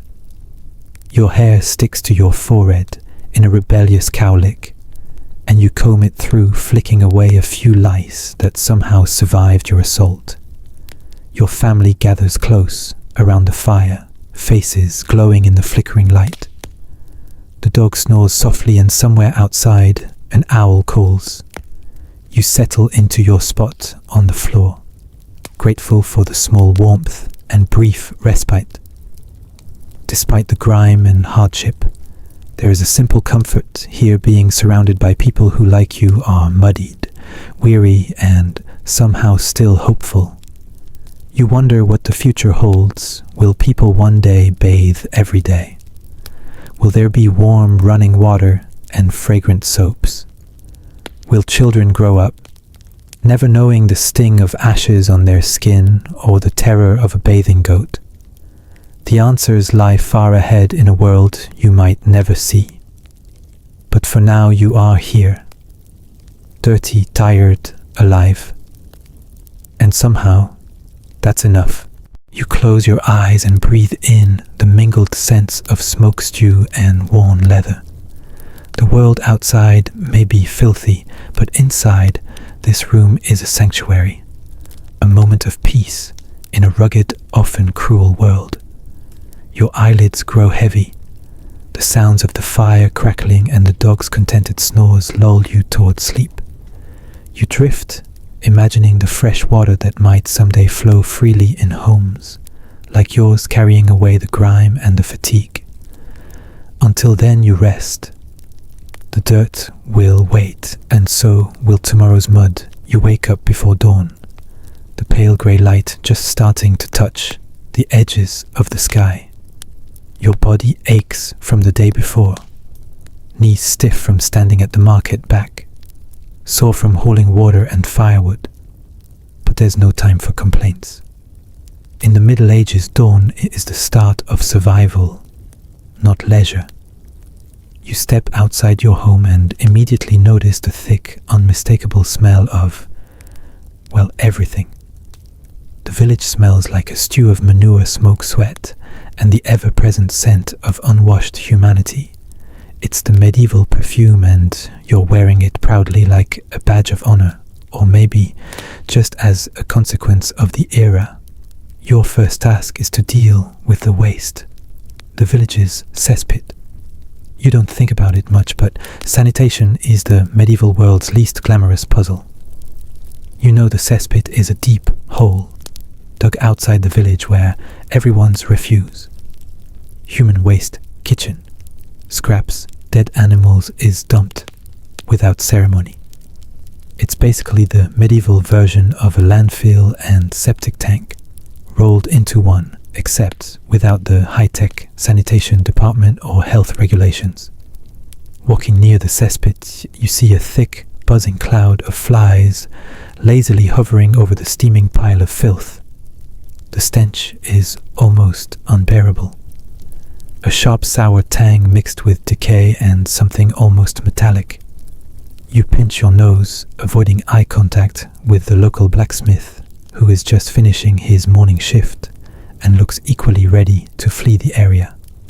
Historians still argue whether medieval towns had effective sanitation systems at all, or if the cesspit was just a necessary evil tolerated because alternatives were either impractical or unknown.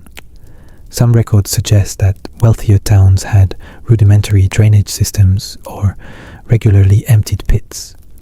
But for most peasants, waste management was a daily, smelly ordeal. You've heard rumors that some wealthier nobles tried to build their own latrines, wooden seats perched over moat-like water systems. But these were rare luxuries. Most villagers simply did their business wherever they could, fields, riverbanks, and, yes, sometimes the street corners. The very thought makes you cringe, especially recalling the morning you nearly stepped into a pile on your way to fetch water. You laugh dryly, imagining that future historians might think the entire medieval population had an unhealthy obsession with mud and poop. Honestly, they wouldn't be far off. But waste isn't the only problem. You notice how the village's proximity to the river both helps and hurts. The river provides water for cooking, washing, and drinking, but it's also the dumping ground for all things foul. You've heard tales of the river turning black with waste during hot summers, carrying disease downstream like a silent killer. Diseases are an ever-present shadow over medieval life. You and your neighbors accept them like the weather, sometimes harsh, sometimes mild, but always looming. Cholera, typhoid, dysentery, all caused by contaminated water and poor sanitation strike without warning. People get sick, and often never recover. You remember your neighbor, old Marta, who fell ill last winter after drinking river water. Her fever burned bright, and soon she was too weak to leave her bed. No doctor could help, and the local herbal remedies only slowed the inevitable. The village whispered about bad humors and cursed spirits, but no one really knew the cause. This is where the medieval mindset really fascinates you. Despite their hardships, people often blamed sin, bad luck, or evil spirits for sickness rather than poor hygiene or contaminated water.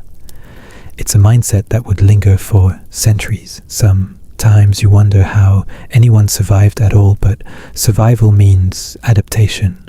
Villagers like you have learned to avoid drinking straight from the river, preferring to collect rainwater or boil water over the fire. Boiling water wasn't just a precaution, it was a lifesaver. Though some argued that boiling removed the life from water, many realized it made them less sick. This balancing act of knowledge and superstition colors every aspect of your daily life. You trudge back toward the village center, passing by piles of rubbish stray animals, rooting through scraps and children playing barefoot in the muck. The contrast between innocence and filth is stark. They don't know or don't care that every touch, every splash, every breath carries risk. You find the town well, a wooden structure housing the deepest hole dug into the earth, offering what seems like the freshest water available. You draw a bucket, water sloshing unevenly. As you pull it up, the surface is still reflecting the dawn sky, and you feel a momentary thrill. Clean water, your most precious commodity. The well is also a social hub. Villagers gather to chat, share news, and exchange tips on who's healthy and who's fallen ill. It's an informal barometer of the village's health, and today the whispers are grim. The harvest was poor, the cold season coming early, and the local priest warned of plagues in the air. You lower the bucket again, savoring the cool splash on your palms. You think about how centuries from now people will take clean flowing water for granted, turning on taps with a flick of the wrist. For now you carry your precious load home, careful not to spill. Back inside your modest home, you empty the bucket into a large clay jug, hoping it will last through the day. Your hands tremble slightly, either from the morning chill or the sheer weight of responsibility for your family's survival. As you set the jug down, you glance toward the fire where your mother prepares the morning meal. The smell of porridge and herbs warms the room, a brief comfort amid the harsher realities outside. You sit down grateful for the moment to rest. But even here the village's hygiene challenges persist. The walls are thin, and the smoke from the hearth lingers, mixing with the scent of unwashed bodies and damp clothes. You think back to the last big village. You think back to the last time you had a proper wash. If you're honest, it's been weeks, maybe even months. Showers as we know them don't exist yet, and bathing is a luxury often reserved for the wealthy or the very brave. Because in medieval Europe, especially between the 5th and 15th centuries, people generally feared water. Yes, you heard that right. They feared water. You probably won't survive this if you imagine medieval folks hopping into a crystal clear river or steaming bath without hesitation. It was widely believed that water opened the pores and let in disease. So many opted for dry cleaning methods, rubbing themselves down with cloths, scented oils, or even ashes. In fact, some preferred to avoid washing entirely, relying instead on changing clothes or applying perfumes to mask odors. Today, you're lucky if you get a quick scrub with a damp cloth. Historians still argue whether this fear of water was widespread or mostly an urban myth perpetuated by a few chroniclers.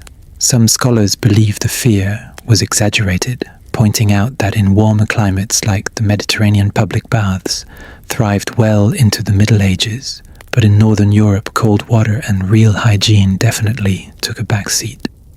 You shrug at the thought. You've certainly never owned a perfumed oil or a fancy cloth for scrubbing. Your skin is rough, covered in the grime of hard labor sweat, and the village's unwashed atmosphere. It's as if dirt is a second skin, one that you never quite manage to shed. You glance at the nearest river wondering if you have the courage for a quick dip. You remember hearing stories of medieval public baths, places where people gathered not just to clean but to socialize. They were hubs of gossip and politics, much like modern cafes, only with a lot more steam and probably way worse smells. Yet those baths were often shut down by religious authorities who feared they encouraged immoral behavior or spread disease. The church, wielding immense power, pushed the idea that modesty and spiritual purity mattered more than physical cleanliness. You can almost hear a medieval priest scolding you for even thinking about such frivolities. You chuckle softly, imagining your own grandmother's voice, warning you about the devil lurking in the bathwater. But cleanliness isn't just about comfort, it's about health, even if medieval people didn't always see it that way. Lice and fleas are your constant companions, hitching rides in your hair and clothing. The itching is maddening, a never-ending distraction. You've heard that some people resort to shaving their heads or burning their clothes to get rid of infestations. But these are drastic measures that few can afford. You try to remember the last time you found a moment to comb through your hair, probably during the last village festival, which feels like ages ago. Your fingers scratch at your scalp, but it barely makes a dent. Worse still is the medieval truth about teeth. Without modern dentistry, your mouth is a minefield of decay and pain. You try to chew carefully, avoiding the sharp edges of rotten teeth, or the occasional abscess that throbs with every heartbeat. The wealthy might have access to primitive toothpicks, powders made from crushed herbs, or even rudimentary fillings. But you're lucky if you get to rinse your mouth with a bit of water after meals. You've heard whispers about a medieval toothworm, a popular belief that cavities and toothaches were caused by tiny invisible worms boring into your teeth. It sounds absurd now, but back then it was a widely accepted explanation. Historians still debate whether the toothworm theory influenced medieval dentistry, or was just a metaphorical way to explain tooth pain in the absence of scientific knowledge. You shake your head, amused at how little medicine has advanced in some ways. But hey, at least you don't have to endure the medieval dentist's torture devices, though. You're sure they'd still try, despite all this. People did care about their appearance. You see it in the care taken with clothing, hairstyles, and even cosmetics. But here's the kicker. Many medieval cosmetics were basically poison. Lead-based powders to whiten skin, mercury ointments to clear blemishes. These were common, and while they might have worked in the short-term, long-term use, often caused serious health problems. It's a sobering reminder that sometimes looking good meant risking your life. You think about your clothes patched and faded, but clean by village standards. Changing garments regularly was the medieval equivalent of bathing. You wash your linen undergarments when you can, often in cold water, and hang them to dry. Woolen outer layers are brushed off and aired out, but washing them was rare. Wool shrinks and takes forever to dry. Laundry day is a major event, usually done communally at the river or with neighbors. You remember the last time you helped scrub clothes on a rock hands raw from the cold water and the rough fabric. There's a strange camaraderie in that shared misery, a sense that cleanliness is a community effort. And that's the key word, effort. Medieval cleanliness requires a lot of it. You rub your arms trying to feel a little fresher. The lingering smells of smoke, sweat, and the village's general funk cling stubbornly. You consider the perfumes you've seen for sale. Lavender, rose, rosemary. But they're luxury items, expensive and often made from imported ingredients. Still, some villagers have clever hacks. You've seen people burn herbs or dried flowers to freshen their homes or their clothes. You've even tried sleeping with a sachet of lavender to keep the fleas at bay. It's a small victory in a daily war against dirt. One day you dream that bathing will be as simple as turning on a tap or hopping into a clean tub. But for now, the reality is different. You step outside again, joining other villagers who are heading to the communal washhouse or the river. The river is cold and muddy, but the water flows steadily, washing away some of the day's grime. You immerse your hands scrubbing at your arms and face, feeling the chill bite into your skin. You splash water on your neck, trying to chase away the sweat and dirt. You know it's not enough, but it's better than nothing. You catch the eye of an elderly woman nearby who smiles and offers a small piece of soap made from animal fat and ashes. It's coarse and smells strange, but you accept gratefully. She tells you about the importance of bathing during saints' feast days, when religious observance sometimes meant purification rituals that included washing. These were rare but cherished moments. Historians still debate whether these rituals had any real impact on public health or were purely symbolic. Some argue that the church's mixed messages about bathing slowed progress toward better hygiene practices. You listen fascinated by the blend of faith and practicality that defines your world. Back home you dry off with a coarse linen towel, the rough fabric scratching your skin, but comforting in its familiarity. You think about how different the future might be, imagining a world where baths are daily and clean, clothes are abundant. For now you accept the dirt, the grime and the sweat as part of your identity. It's a mark of survival, a badge earned through hard work and endurance, and maybe a little bit of stubborn pride. You head back inside, ready to face the rest of your day, knowing that cleanliness in the Middle Ages is less about sparkle and shine, and more about doing the best you can with what you have. You step outside your home once again, greeted by the cacophony of the medieval village, animals, bleating children shouting, and the constant shuffle of feet on dirt. But today your focus is on something a bit more delicate, your clothes. Because in this dusty, grimy world, clothing isn't just about fashion or modesty. It's a vital layer of protection status and even hygiene, or well, lack thereof. First you consider the fabric itself, linen, wool, and sometimes silk, for the lucky nobles. Your own garments are likely patched wool or rough linen, dyed with whatever local plants or minerals the dyers can find. Faded blue from woad, dull yellow from weld, and a muted green from whatever dubious mix the dyer managed. The colours might have been vivid when new, but months, sometimes years of wear, dull them to earth tones that blend with the mud and dust of daily life. Wearing clothes in the Middle Ages is not just about covering your body. It's about how many layers you can pile on to stay warm in chilly winters and fend off the insects that seem to think your body is a 5-star resort. You tug your tunic down, feeling the scratchy wool against your skin, the seams rubbed raw after a day's work.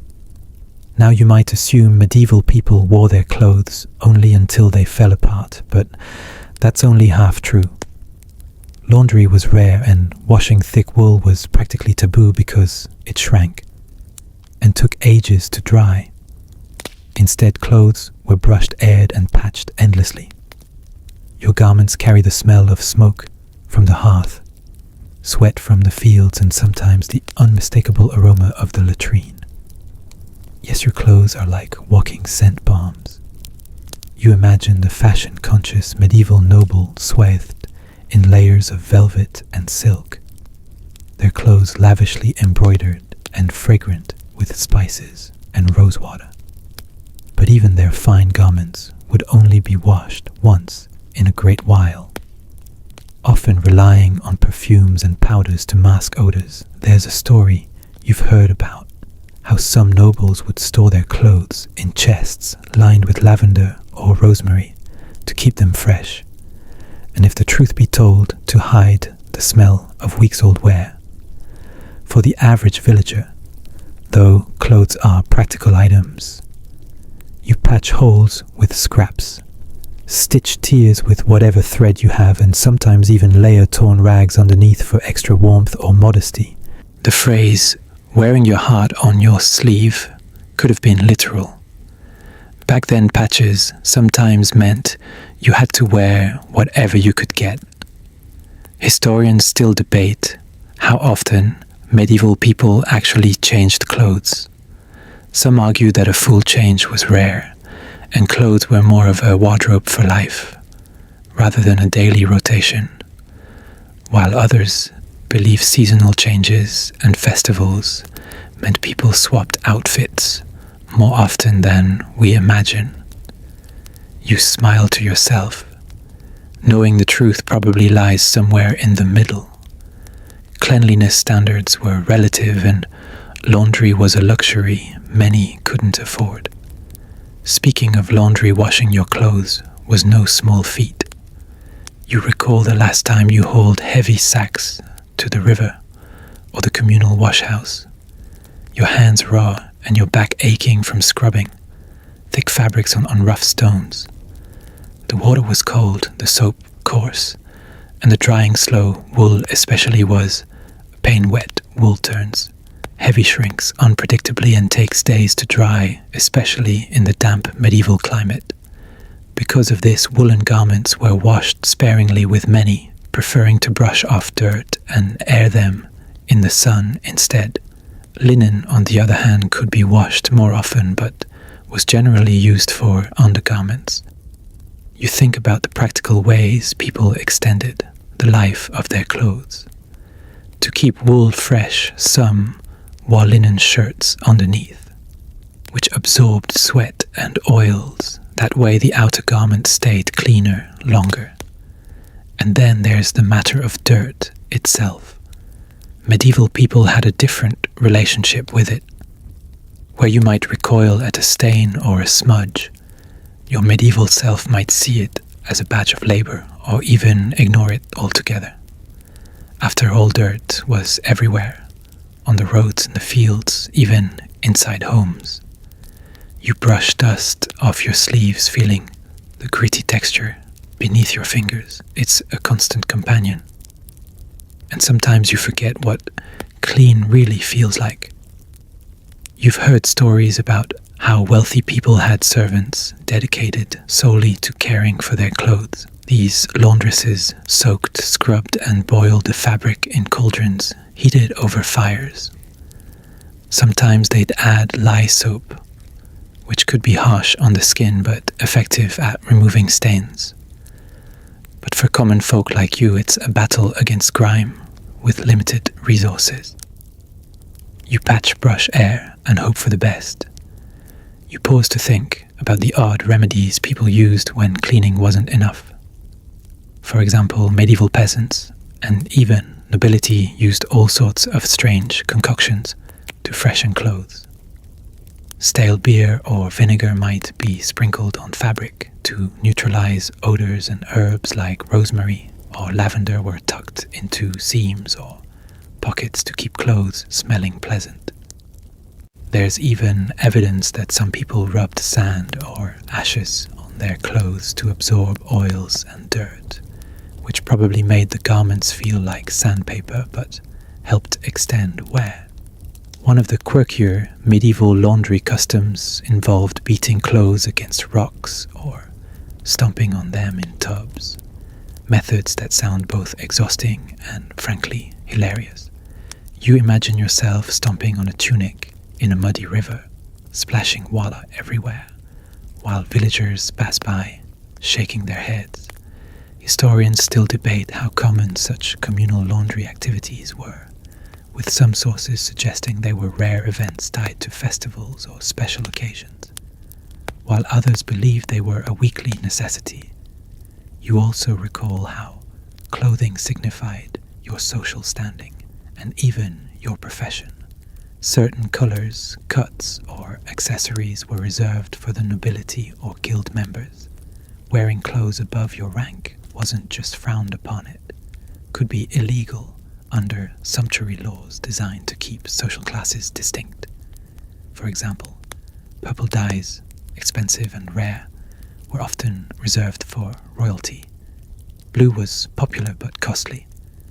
Wearing bright colors showed wealth and status, while peasants mostly wore undyed or simply colored fabrics. You tug your hood closer, noting its coarse texture and muted brown shade. It's nothing fancy, but it keeps the rain off and the chill at bay. The practical reality is that your clothes have to do a lot of work. They protect you from cold, wind, dirt, and even the occasional animal droppings that litter the streets. Speaking of animals, your clothes are a magnet for fleas and lice. The pests don't just invade your skin. They nest in your clothes, especially wool and linen. You itch, knowing full well how difficult it is to eradicate them completely. You've heard tales of people boiling their clothes or sunning them on rocks to kill off the vermin. But that's rare for those without resources. Some clever villagers even dust their garments with a mixture of ashes and herbs, hoping to ward off pests. It's not exactly a spa treatment, but it works better than nothing. And then there's the matter of body odor, an unavoidable companion. Without daily baths or deodorants, smells can get pretty intense. Perfumes and scented powders were luxury items for nobles. But even they sometimes relied on strong scents to mask the realities of medieval life. You've seen merchants selling small pouches of dried flowers or herbs, lavender, rosemary, mint to carry and sniff when the stink becomes unbearable. You smile, imagining the medieval version of a eau de livestock. Not quite Chanel, but effective enough to keep social interactions tolerable. Laundry and clothing care wasn't just about cleanliness, it was also about ritual and identity. You've noticed how some villagers take pride in their patched but well-maintained clothes, stitching intricate designs into their repairs or choosing colors that signal their village or family clothing became a canvas for storytelling, a way to assert your place in the world, even if your means were limited. As you walk through the village, you see a group of children playing. Their clothes are torn and dirty, but there's laughter in the air, and for a moment you forget the grime. You think about how different the modern world is, with washing machines, dry cleaning and endless wardrobes. Here each garment carries history, hardship, and hope. And then there's the smell, a mix of earth, sweat, wood smoke, and laundry water. Something you've come to accept as part of your world. You sigh, tugging your sleeves over your hands, knowing you'll be patching these clothes again soon. But for now your garments are as good as they'll get. Worn but sturdy, tired but resilient. It's a fitting metaphor for medieval life itself, rough, challenging, and full of unexpected beauty. You step carefully along the winding lanes of your medieval village, feet crunching on a mixture of dirt, straw, and something less identifiable. Probably last week's market leftovers. The air hangs heavy with the mingled scents of wood smoke, cooking fires, livestock, and a faint but persistent odor you can only describe as human habitation. Today, though, your thoughts drift toward a topic many modern noses might rather avoid: the state of medieval sanitation. Imagine the latrines or privies scattered unevenly around the village. Sometimes a crude hole dug just beyond the back door. Sometimes a more elaborate wooden hut perched over a cesspit. For you, these are a daily necessity and an inevitable source of discomfort. You might assume that people simply went wherever was convenient, but the reality was more structured, if still far from pleasant. Most villages had communal latrines or shared cesspits, often located downwind and downhill from the homes. The stench could be overwhelming, especially in warmer months, and flies thrived in these spots. Historians still argue whether medieval towns had organized sewage systems. Some evidence suggests rudimentary drainage ditches channeled waste away, but large cities were often overwhelmed. In rural villages like yours, waste simply accumulated nearby. You hear the low buzz of flies and the distant braying of animals, punctuated by the occasional shouted greeting from a neighbor. Everyone knows better than to linger near the latrines, but the cramped living conditions mean the smells inevitably waft through the air. You remember tales from travelers who described medieval latrines as revolting and unbearable, though locals grew somewhat accustomed to the odors. Still, you've heard whispers of towns implementing laws against throwing waste into the streets or near water sources, precursors to modern sanitation rules. Speaking of water clean drinking, water was a rare and precious commodity. Villagers collected from wells or nearby springs, but contamination was a constant threat. Sometimes the same water sources used for washing or watering animals were also your drinking supply. You shudder to think about the germs and bacteria thriving invisibly in that murky water. Of course, medieval people didn't understand microbes, but they noticed that drinking from certain sources led to illness. You've heard that some villages tried to protect their wells with wooden covers, or even assigned guardians to keep animals away. Still, the risk of waterborne diseases like dysentery and cholera was ever present. Remember that crocodile dung sunscreen from earlier? Well, here's a sanitation quirk. Some medieval remedies for cleaning wounds or freshening skin included foul-smelling substances like animal dung or urine. It sounds repulsive now, but people believed these materials had antiseptic properties. You pause imagining a medieval apothecary mixing poultices in a dim, smoky shop, armed with ingredients both bizarre and sometimes effective. Back in the village, hygiene practices varied widely. Bathing, for example, was a complicated affair.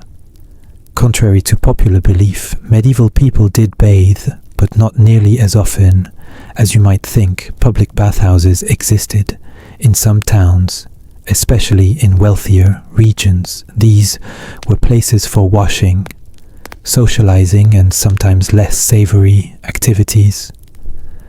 But many people avoided public baths due to fears about disease transmission, privacy, or cost. In rural areas, bathing might be limited to a quick splash at a nearby stream or river, often done in the early morning or late evening to avoid prying eyes. You recall the chill of cold water hitting your skin, bracing you awake and washing away the grime, if only briefly. Some religious beliefs even discouraged frequent bathing, associating it with vanity or sinful indulgence. At the same time, cleanliness was linked to godliness, creating a paradox that left many confused. You chuckle quietly thinking about how medieval priests preached about purity, while the average peasant trudged through muddy fields smelling like a compost heap. Then, there's the matter of laundry for personal hygiene. Remember those patch clothes you wear? They were often your first defense against the dirt and germs. Washing your body without stripping your clothes too often was a balancing act. You might clean your face and hands regularly, but postpone a full wash to avoid exposing your skin to cold air and potential illness. Historians still debate whether the fear of catching cold from bathing was based on actual health concerns or cultural attitudes. Some believe that the damp, chilly conditions of medieval Europe made frequent bathing genuinely risky, while others see it as a social taboo either way. Hygiene routines were minimal compared to modern standards. You scratch an itch likely caused by a flea hiding in your clothes or hair. Fleas, lice, and ticks were relentless companions thriving in the crowded, unclean environment. Some villagers tried various methods to combat them: combing hair with fine-toothed combs, dusting themselves with herbs or ashes, or even shaving hair entirely. You remember stories of medieval people bathing their animals to keep pests at bay, but humans had fewer options. The pests' resilience made them a constant annoyance and a vector for disease. Speaking of disease, the Black Death's shadow still lingers. The plague swept through Europe in the mid-14th century, killing millions.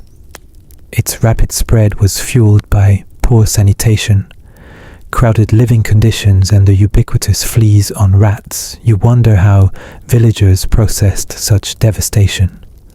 Whole families wiped out, fields left untended, economies shattered. The pandemic reshaped attitudes toward hygiene and health, even if it took centuries for sanitation improvements to follow. You imagine the grim task of disposing of the dead, often hurriedly buried in mass graves to stem infection.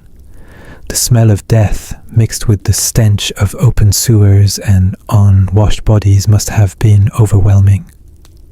Yet life went on. Villagers adapted with whatever means they had. You consider the clever solutions people devised to cope with sanitation challenges. For instance, some towns established gong farmers, workers who cleaned out cesspits and privies under cover of night, a stinky but essential job. These labourers wore little protection and were often shunned socially despite their crucial role. You smile wryly, thinking of the medieval version of the sanitation worker, the unsung hero of cleanliness. Then, there were the laws and ordinances passed by local authorities to control waste, disposal, regulate latrine construction, and keep streets cleaner. While enforcement was spotty, such regulations show an awareness of the connection between sanitation and health. You note that some cities installed rudimentary drainage systems, open channels, or covered stone conduits to carry waste away from inhabited areas. Of course, the systems were often overwhelmed during heavy rains, turning streets into muddy, smelly streams. In rural villages like yours, such infrastructure was rare or non-existent. Instead, waste management relied on proximity and luck. If your latrine was uphill or upwind, you were fortunate. Otherwise, you endured the stench daily. You pause to reflect on how these sanitation issues affected daily life. Simple tasks like cooking, eating, and sleeping were tinged with constant reminders of dirt and decay. Your kitchen area is near the animal's pen, so the smell of manure and unwashed bodies blends into a single overwhelming aroma. Yet, amidst this grim reality, there's a resilience and acceptance. You and your neighbors adapt, laugh, and find moments of joy despite the filth. You think about how modern readers might recoil at these descriptions.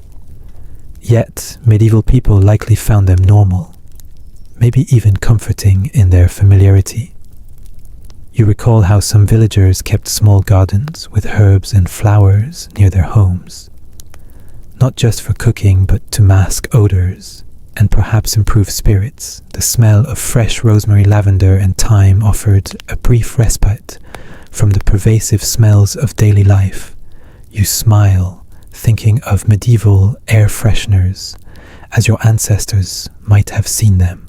And then there's the curious use of vinegar baths and herbal infusions believed to purify the body and ward off disease.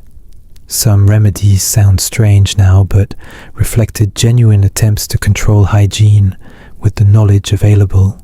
You consider the open scholarly debates about medieval sanitation's impact on public health.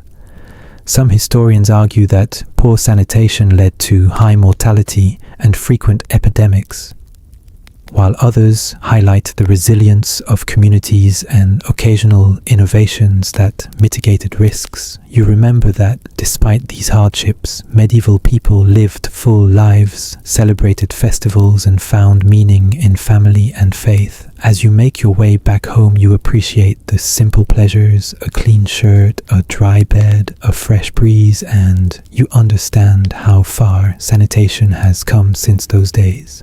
Yet the echoes of medieval dirt and sanitation still shape our world in subtle ways, reminding us that cleanliness is both a luxury and a necessity. You wander toward the heart of the village, where evening settles like a thick, patchy blanket over the crooked timber houses and the muddy streets. The air is cooler now, but the smells persist, earthy, pungent, and unmistakably medieval. You pause a moment to breathe it all in, knowing you're about to step through a final chapter of this journey into dirt, grime, and survival. Despite all you've learned about medieval sanitation, the cesspits, the flies, the crowded privies, there's a softer side to this grim tale. After all, humans are ingenious, and even in the muck and mire, they found ways to carve out some comfort and cleanliness. Take the humble broom, for example. You might think sweeping a dirt floor is pointless, but a sweep of straw and dust could mean the difference between crawling with bugs or having at least a semblance of order in your hut. It's not spotless, but it's better than nothing.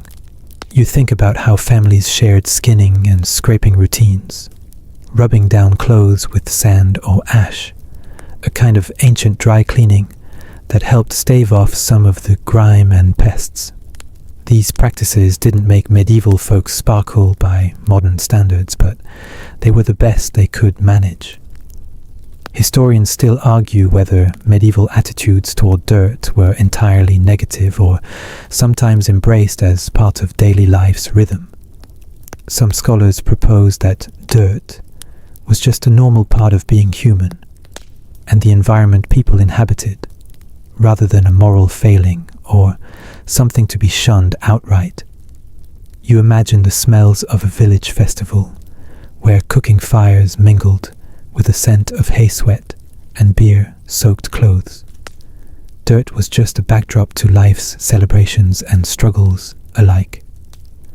Back inside your humble home, you rinse your hands in a basin of cool water, the dirt swirling down the drain or more likely onto the floor. It's a small ritual, a daily pause for cleanliness that connects you to your fellow villagers. You reflect on how far society has come. Today, clean water flows on tap. Toilets flush with a comforting roar, and pest control keeps fleas and lice mostly at bay. But the medieval world was a different place, one where survival often depended on enduring dirt and managing its risks, rather than eliminating it.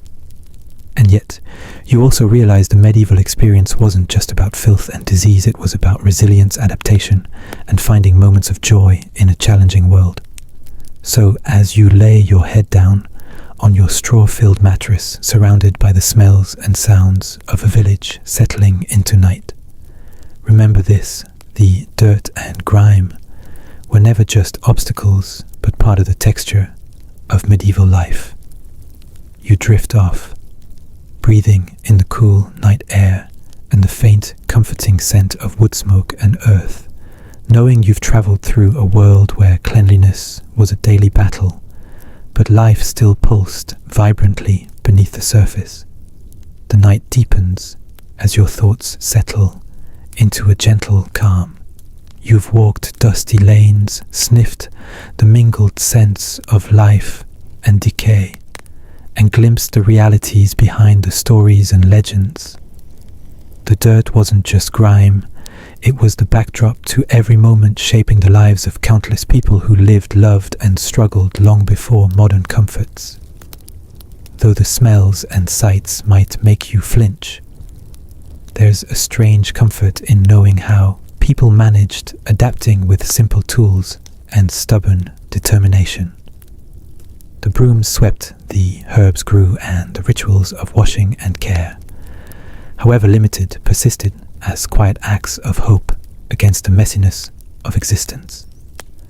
Close your eyes and imagine the gentle murmur of the village settling into sleep, the low hum of animals breathing, the soft rustle of straw, the distant echo of a night bird's call. The world moves on, and so do we, carried by the long twisting river of history. You can let go of the grime, now trading it for dreams of fresh air, clean water, and soft beds. Tomorrow brings a new day, and with it the knowledge that even in the darkest, stinkiest corners of the past life, always found a way to shine through sweet dreams.